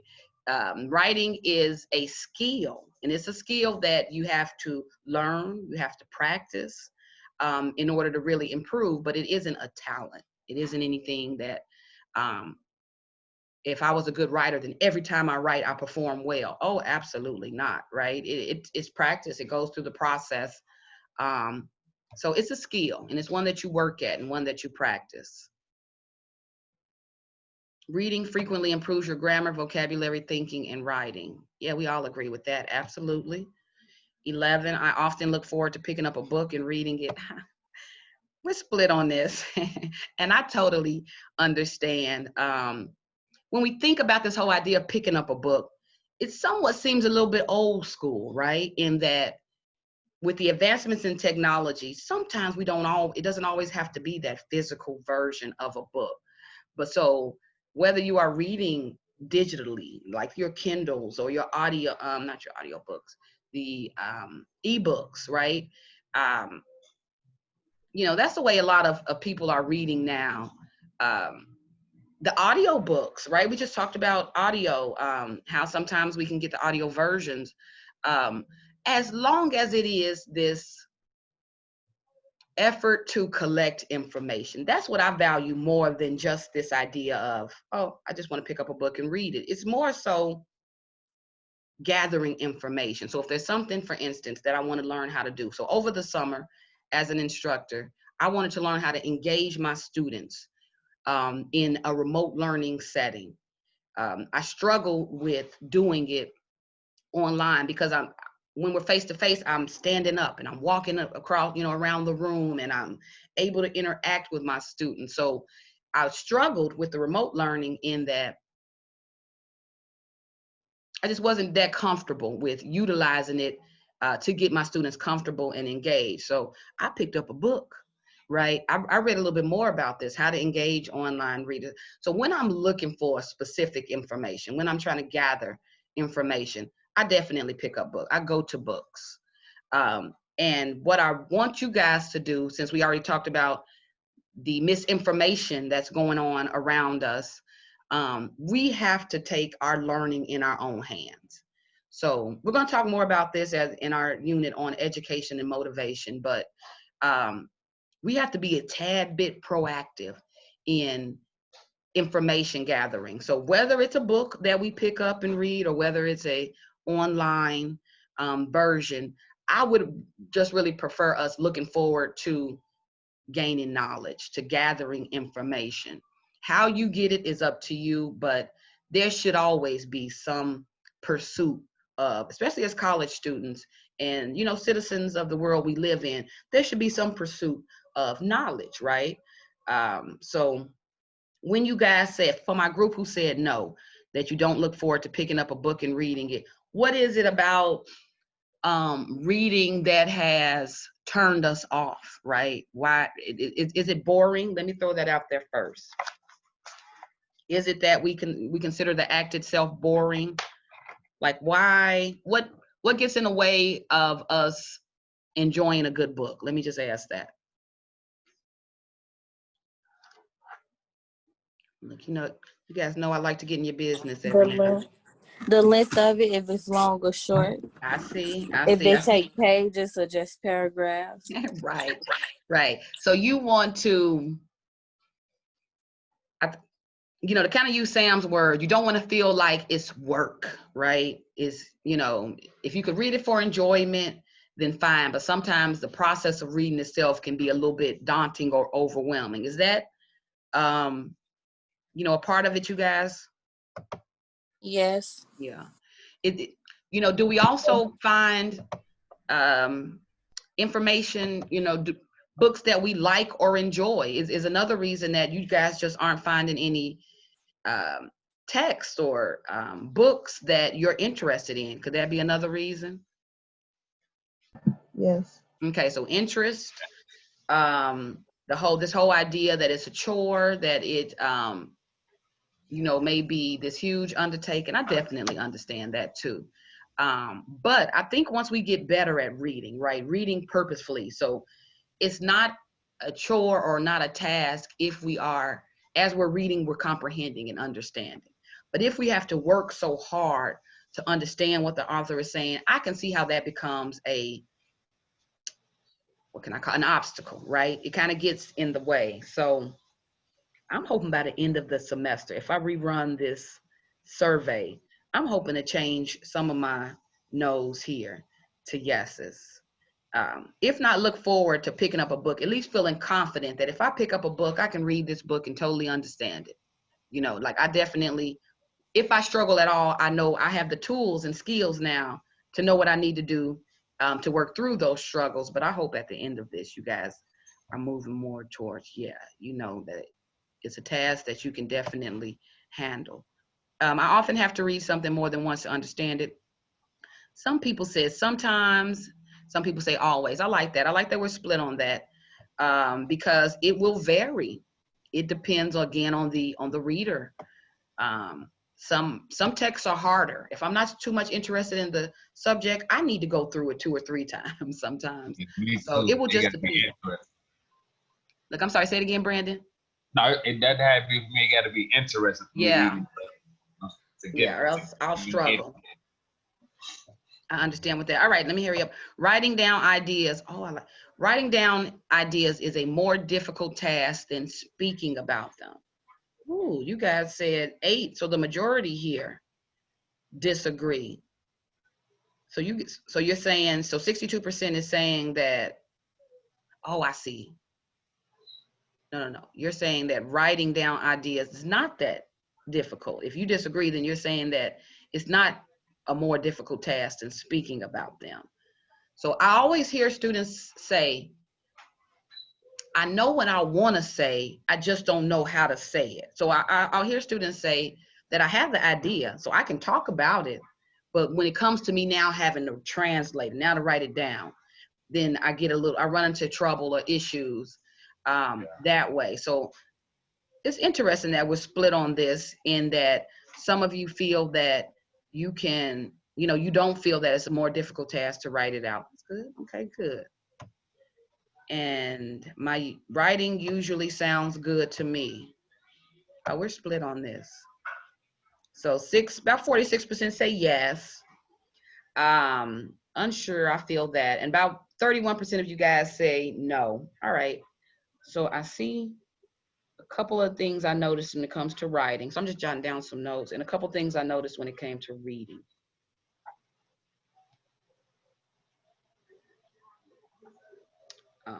Okay.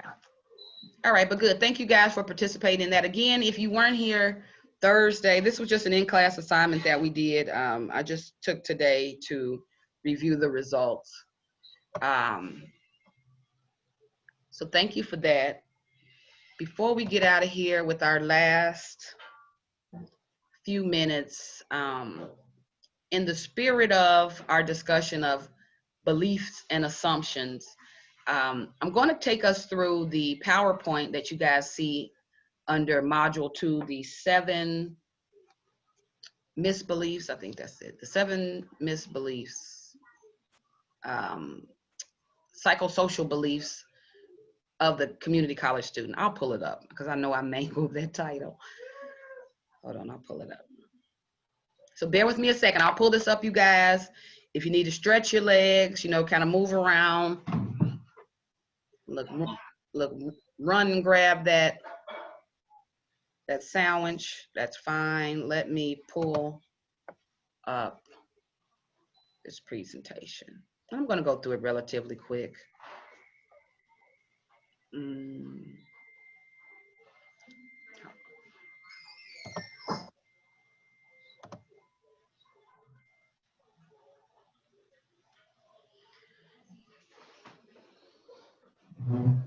Sorry.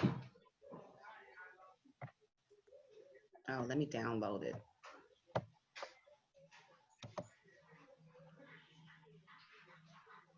All right, so the presentation itself gives a little bit more background information about the study. So we'll get into it. If you guys don't normally take notes, as you're listening to this presentation, jot down any misconceptions that you yourself recognize you hold, okay? So this presentation, again, is going to lay out some misconceptions, some misbeliefs that we carry about ourselves as students, but specifically as students of, community college. All right, so let me share my screen. I am going to ask you guys, on the other end of this, jot down a few things.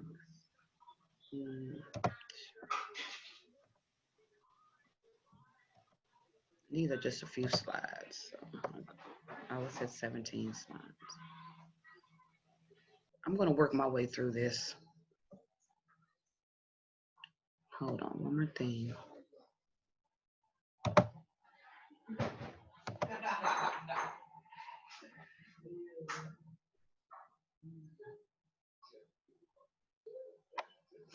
Look, it takes a while when my Zoom is running. My computer is really, it's working hard.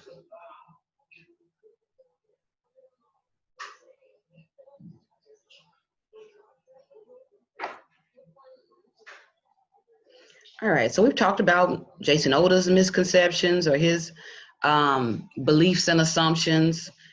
We've talked about reading and writing beliefs and assumptions.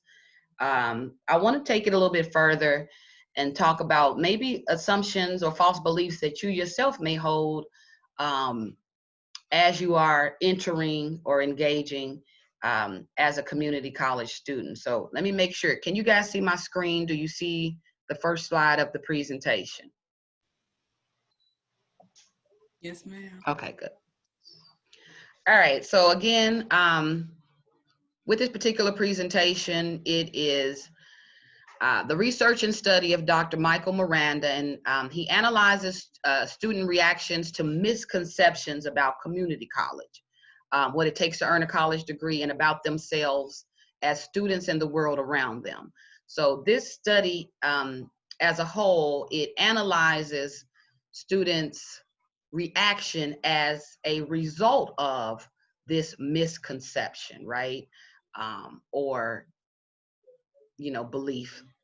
So let's take a look at this. Addressing the psychosocial underpreparedness of the community college student. So we're going to talk a little bit more about what this means.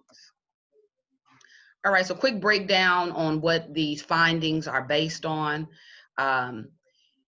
In the analysis, Dr. Miranda, he is specifically researching community college students.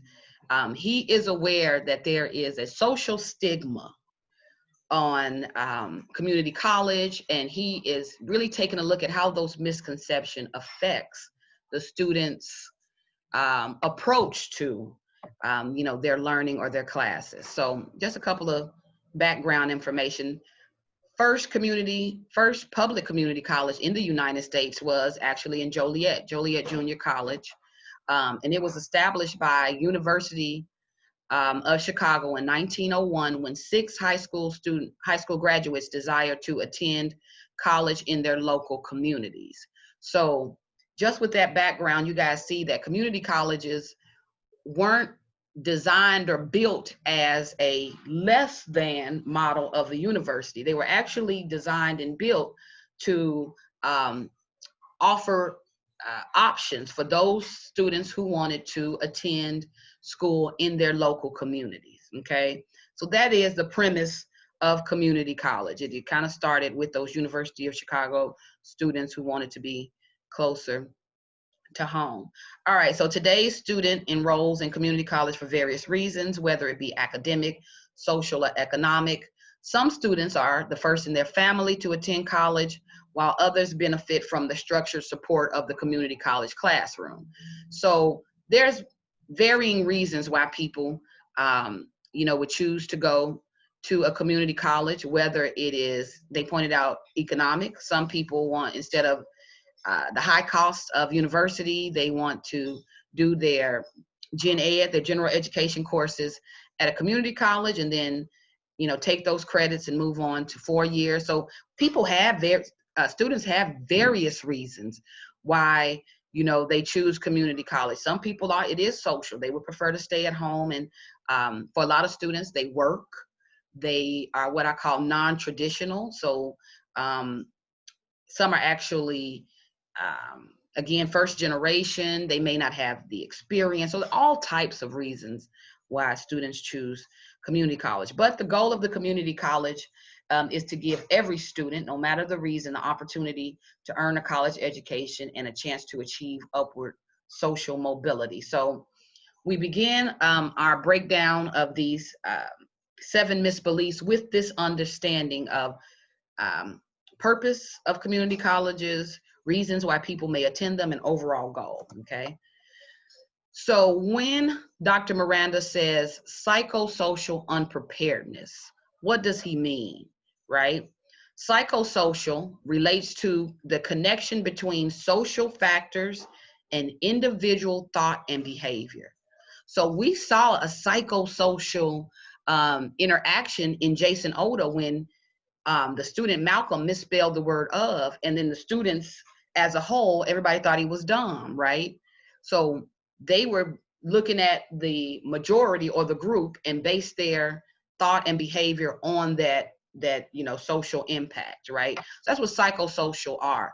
The misconceptions you may hold about community college could come from or be influenced by what society has said about it, right?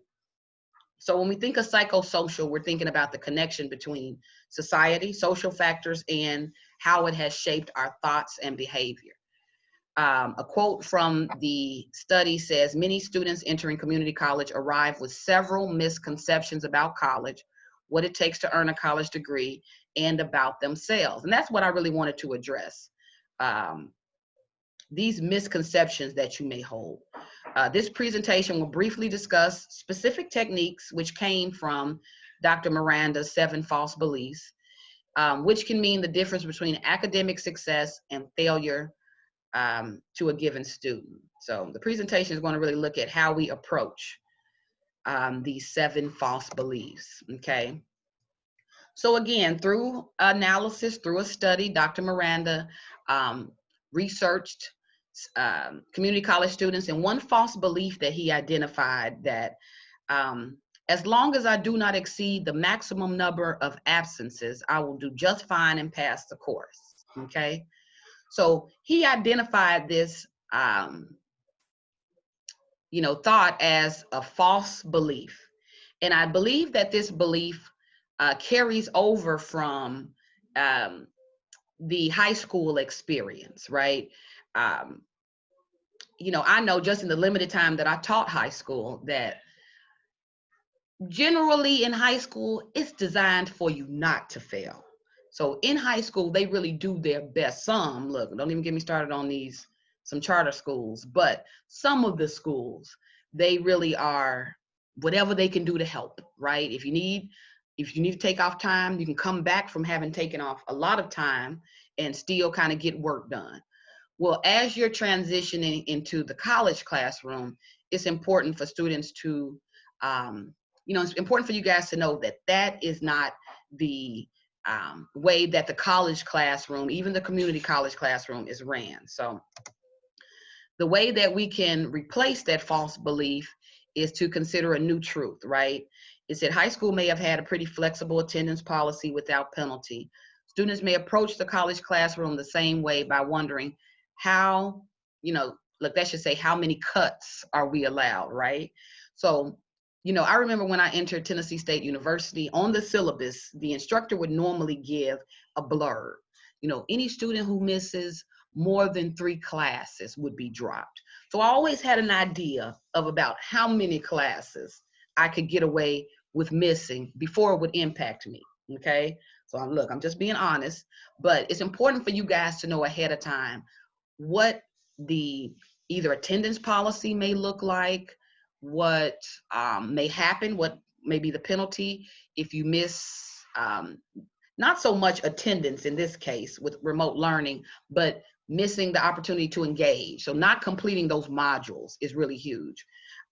So it says, if I want a good grade, I must make sure that I am present. I'm going to say engaged in class as often as possible, and I should avoid taking any unnecessary absences. So I do want to preface this with, since we are in remote learning, this changes just a tad.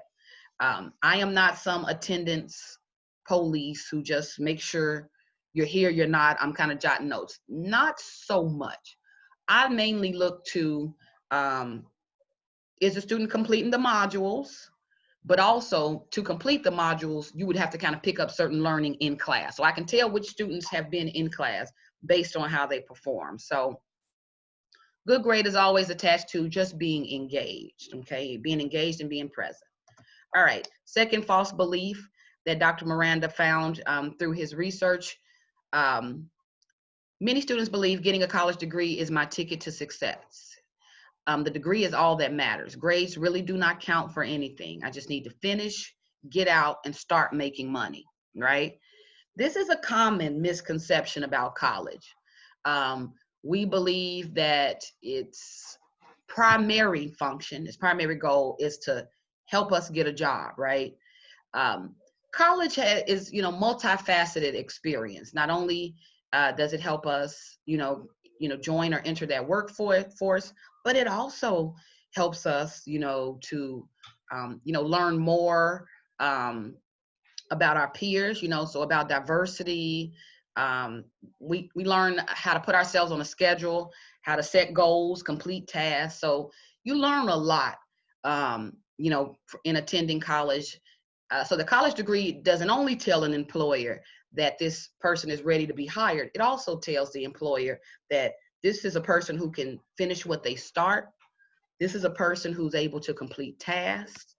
This is a person who sets goals, kind of works their way through goals. So the college degree tells a lot about a person beyond just, oh, okay, now you're ready to kind of get out here and make money. It really tells a lot about the fortitude and practices or habits that are required in order for you to get that degree. So false belief number 2 is this whole idea that college is really just for me getting a job, right? When you approach college that way, there's so much more that you're missing in the meantime. So it says, because many community college students are the first in their family to attend college, they see the college degree as a ticket to having the kind of life, I should say life. Look, I obviously had some issues with, my misspellings, but they see the college degree as a ticket, right, to economic freedom. But the focus, it tends to be placed on the degree itself and not what's required in order to get there, right? So rather than focusing on the end result, look at how you get there. A college degree does not guarantee success. I must achieve a high level of competence, that should say, in order to succeed. So it's not just walking away with the degree, it's what learning, right? What knowledge did I walk away with as well? That's important also. All right, another misconception that community college students may have is all I have to do to get a good grade is to prove that I tried my best, right? This whole idea of effort. That is a misconception that I see often. A student may feel like I come to every class, I complete every assignment, I'm really, really trying my best here. And they believe that that effort in a way should count as, points, good faith points. However, the college classroom is a tad bit different. That old saying that you get an A for effort, for college students, making an effort is not enough. So the effort itself is not enough to get you by. It would actually be effort plus mastery. So the trying is definitely important, but it is the results that are measured in college classrooms. It's not so much what all you've done. So I've been here for every class, Ms. Cole. I've turned in all of my assignments. I've done everything. It really is on that final assessment. So when it comes to writing, are you able to write a 5-paragraph academic essay? Are you able to utilize the concepts that we discussed in class in order to do so? Do you follow that reading and writing process? So it's more so the results. What can you do with that learning or with that effort that really counts? So while effort is important, it again is the result of that effort that counts in the college classroom. Okay, so you do need to be really intentional in making sure you get the learning, because it does go beyond just kind of those basic, the effort. All right, another misconception Dr. Miranda found: I am a student at a community college, not a real college. Now, have you guys heard this? Have we heard, is this a familiar misconception? You Yes. yourself, think of yourself as being a part of society. What's your attitude or belief about community college? Do we kind of feel like it's a less than? How do we feel? Do we feel that it's not a real college? Tell me what you think.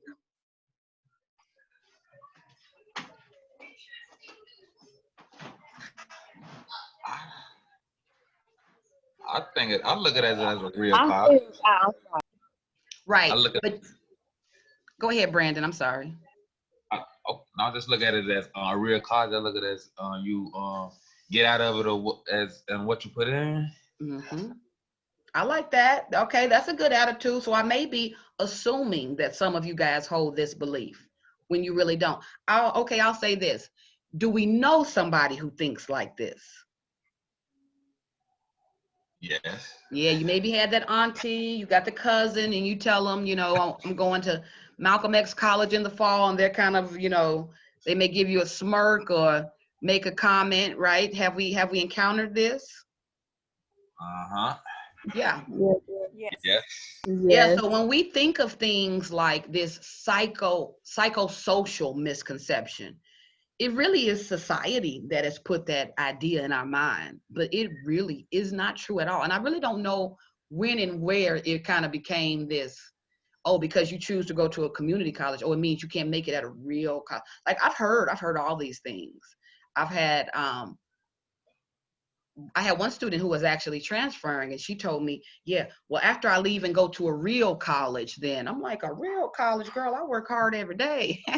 This is, you know, real college, real education. Most of your instructors that you guys will encounter at a community college, they are university students. So I'm giving you guys the instruction and teaching the same as I received it in a university classroom, right? So it is a misconception.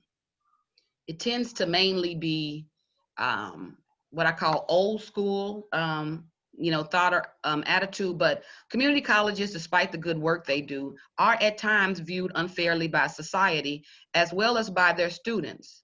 And look, I put here, unfortunately, some community college faculty members share this negative perception as well. So sometimes without even trying, it kind of eats its way in there. I've heard teachers say some off-kilter things as well as students. So what this results in is lower student demands and expectations.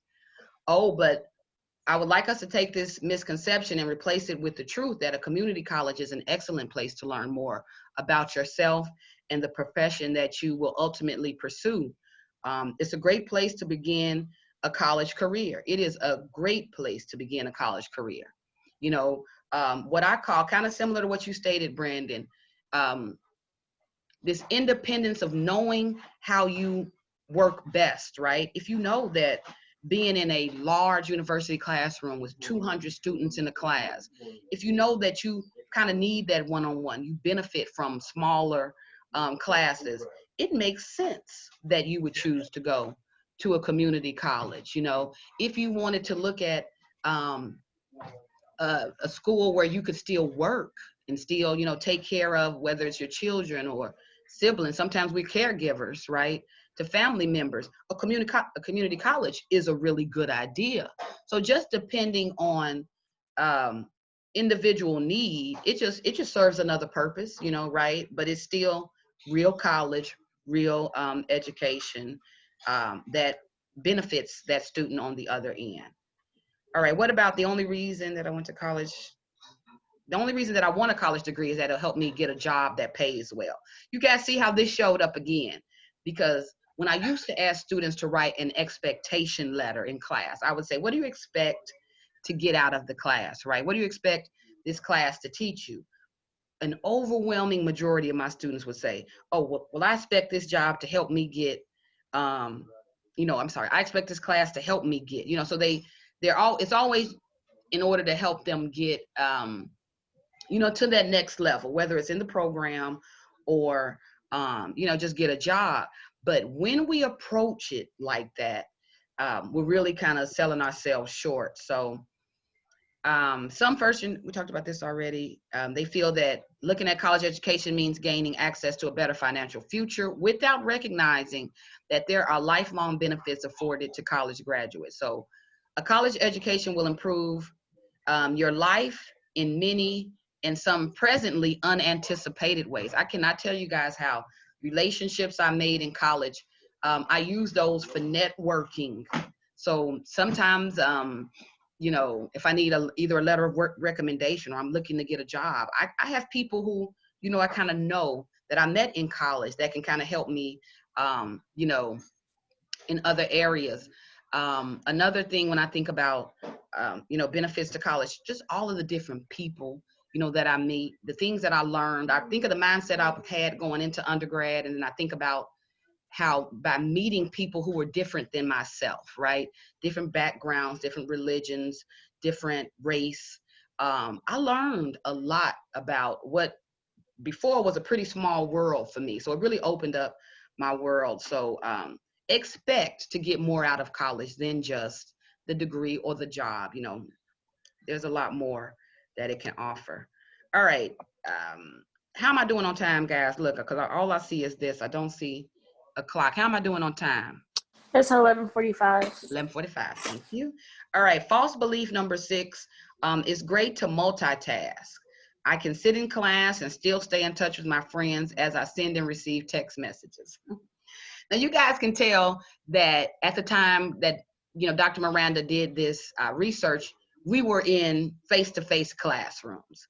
Well, this looks a little different now in 2020. Some of you guys are multitasking. You are at home, but you are either watching your children, or some of us, like me, myself, working from home. So some of us are multitasking through no fault of our own, right? Normally I would fuss, but I think I have to kind of revisit this particular belief, because I know some level of multitasking will take place with this remote learning class, but I can tell you this. Look, try not to do what my youngest son does. So he sits in class, and I'll see him, sometimes when I go upstairs, he'll have his phone under the desk, because his teachers make them have their cameras on. So he's trying to elude detection, right? So he'll have his phone under the desk, and he's just completely doing something else on his phone. I peeped it, right? And because I know how addicted we can be sometimes to phones, I would not doubt that sometime even in this class, this 2-hour and 30-minute class, right, that you guys are, every now and again, you may look down at your phone, you may kind of scroll your timeline, you want to see how many likes, you may have received, or so we may be doing those things. That's okay. Look, whatever you need to do for your sanity, but when it is a particular topic, like some of you stated early on, you want to learn to become a better reader, or you want to become a better writer. In order for you to meet your goal, you would need to, to focus when those particular concepts are presented. So I'll say use common sense when it comes to your, how many distractions you take on, right? We already have enough just being at home in general, but try not to juggle, oh, my TV is playing there in the background. Oh, I have my phone here too. Oh, I hear them in the back. Sometimes I hear my crew in the back talking, and it kind of can be distracting. Be mindful of that. So let's see what new truths to replace this misconception with. Multitasking is actually semi-tasking. Yeah, so this whole idea that I can study and watch TV, or I can be in class and still be on my phone, and still watch TV, or still complete the work from the module that I didn't do by Monday, wink, wink, right? So we're thinking we can do all these things, but keep in mind that when you are focusing on one, the other isn't getting its proper attention. So multitasking is actually semi-tasking. It should never be done unless you really just don't care very much about what else you may be doing at the same time. That's the only time I think multitasking may be appropriate. All right, was that okay, last one. A false belief that Dr. Miranda uncovered through his research. My professors are so different from me that they cannot, I should say possibly, I'm ashamed, that they cannot possibly understand what I am going through in my own classes, right? Do you guys sometimes feel that the professors are so out of touch, or even your teachers when you were in high school? Did you feel that they were so different from you? Like there's no way that they can really relate to what you're going through. Do you guys find this sentiment familiar? Yes. Yes, I do. Yeah. Yeah. And this is why you guys will hear like my teaching style. I'll try to tell you stories about myself so that you can see that, I'm not really that different. Like I pointed out already about a speech impediment I grew up with. Stuttering dogged me almost every day of my childhood, right? So, just to let you, even though it may seem like, I can talk and talk, but there was a time that was a really difficult thing for me, right? I too, as a student, I've had days where I don't feel like reading. I've had days I don't feel like studying. I've had days where I may procrastinate a bit, right? I may put things off. I struggle too with time management. So I do tell you guys these little things about myself just to help with that connection, just to help us relate to each other, because I do want you to know I do understand. I have been in your seat. So I do know, I'll say I understand a bit, because, some students who I've met and talked to, they are going through, or in terms of what they have on their plate, they may have quite a few things going on that was totally different when I was in college. My only job when I was in college was to be a student. So sometimes I may not have the experience to juggle a few things at one time, but I definitely understand it. So let's look at the new truth to replace this misconception with. The new truth is professors are former students who had obstacles to overcome and were still able to do their best in college. So a lot of times when I'm talking about concepts, I'll throw in study tips, or I'll throw in certain strategies to help you guys, because I have literally had to battle through all of this, right? How can I make the most out of what I read? So a lot of things I share with you guys because I really do understand what you're going through, and had similar struggles myself when I was in school. All right, so a couple of new truths to replace the misconceptions that we reviewed. You guys see that, and it also too helps us with our approach to the college classroom. So I'm hoping that oh, I see you, MJ. I see this all the time too. Here, let me stop my screen. So I had one student tell me that I'm actually their first African American teacher, and I know a lot of times with my male students, a lot of times male students do not encounter a lot of male teachers. Do you guys agree with that?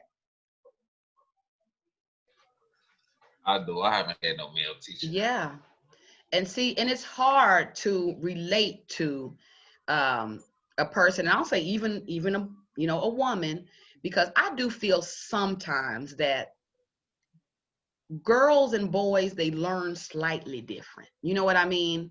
So I do think that male students would benefit from that model of a male teacher that kind of can speak to what I already know, through study, that a lot of times male students and some female students, I'm sorry, I hate to say male and female, you guys, so don't mean to offend with that, but just in pointing out the differences in how students learn, I've noticed that with my, male students, they tend to learn better when they are actively going through the process. They need to be hands-on. I need to act it out. It's harder for me to sit here and listen to you talk about it, but it's easier for me to do it. Like, that's what I've noticed about my male students. Well, I think it would have been really beneficial for them to have other male instructors who present learning to them that way. So I do know how sometimes not being able to relate to the person in front of you, not being able to identify with them, it can get in the way of learning. It's no doubt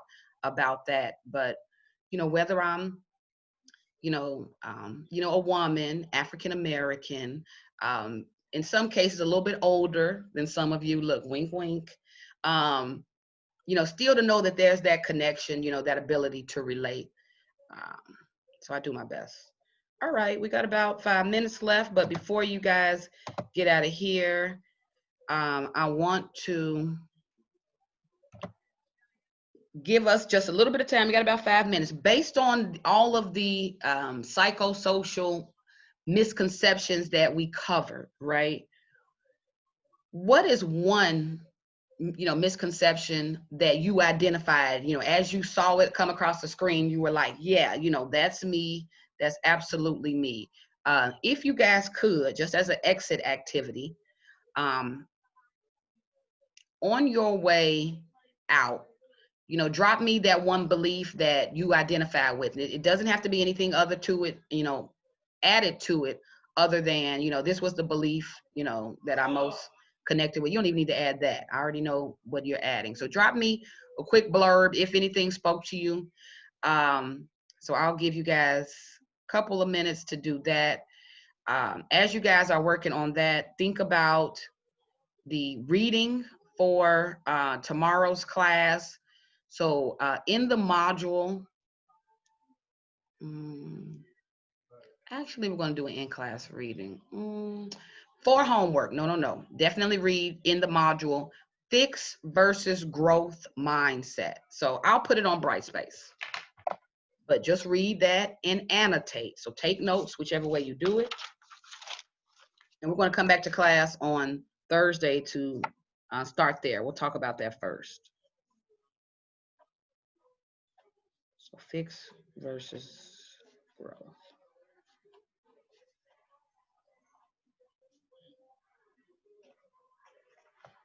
All right, with the last 5 minutes, and this is by option, you guys. You don't have to drop me a blurb, but I was just wanting to see if any of you guys,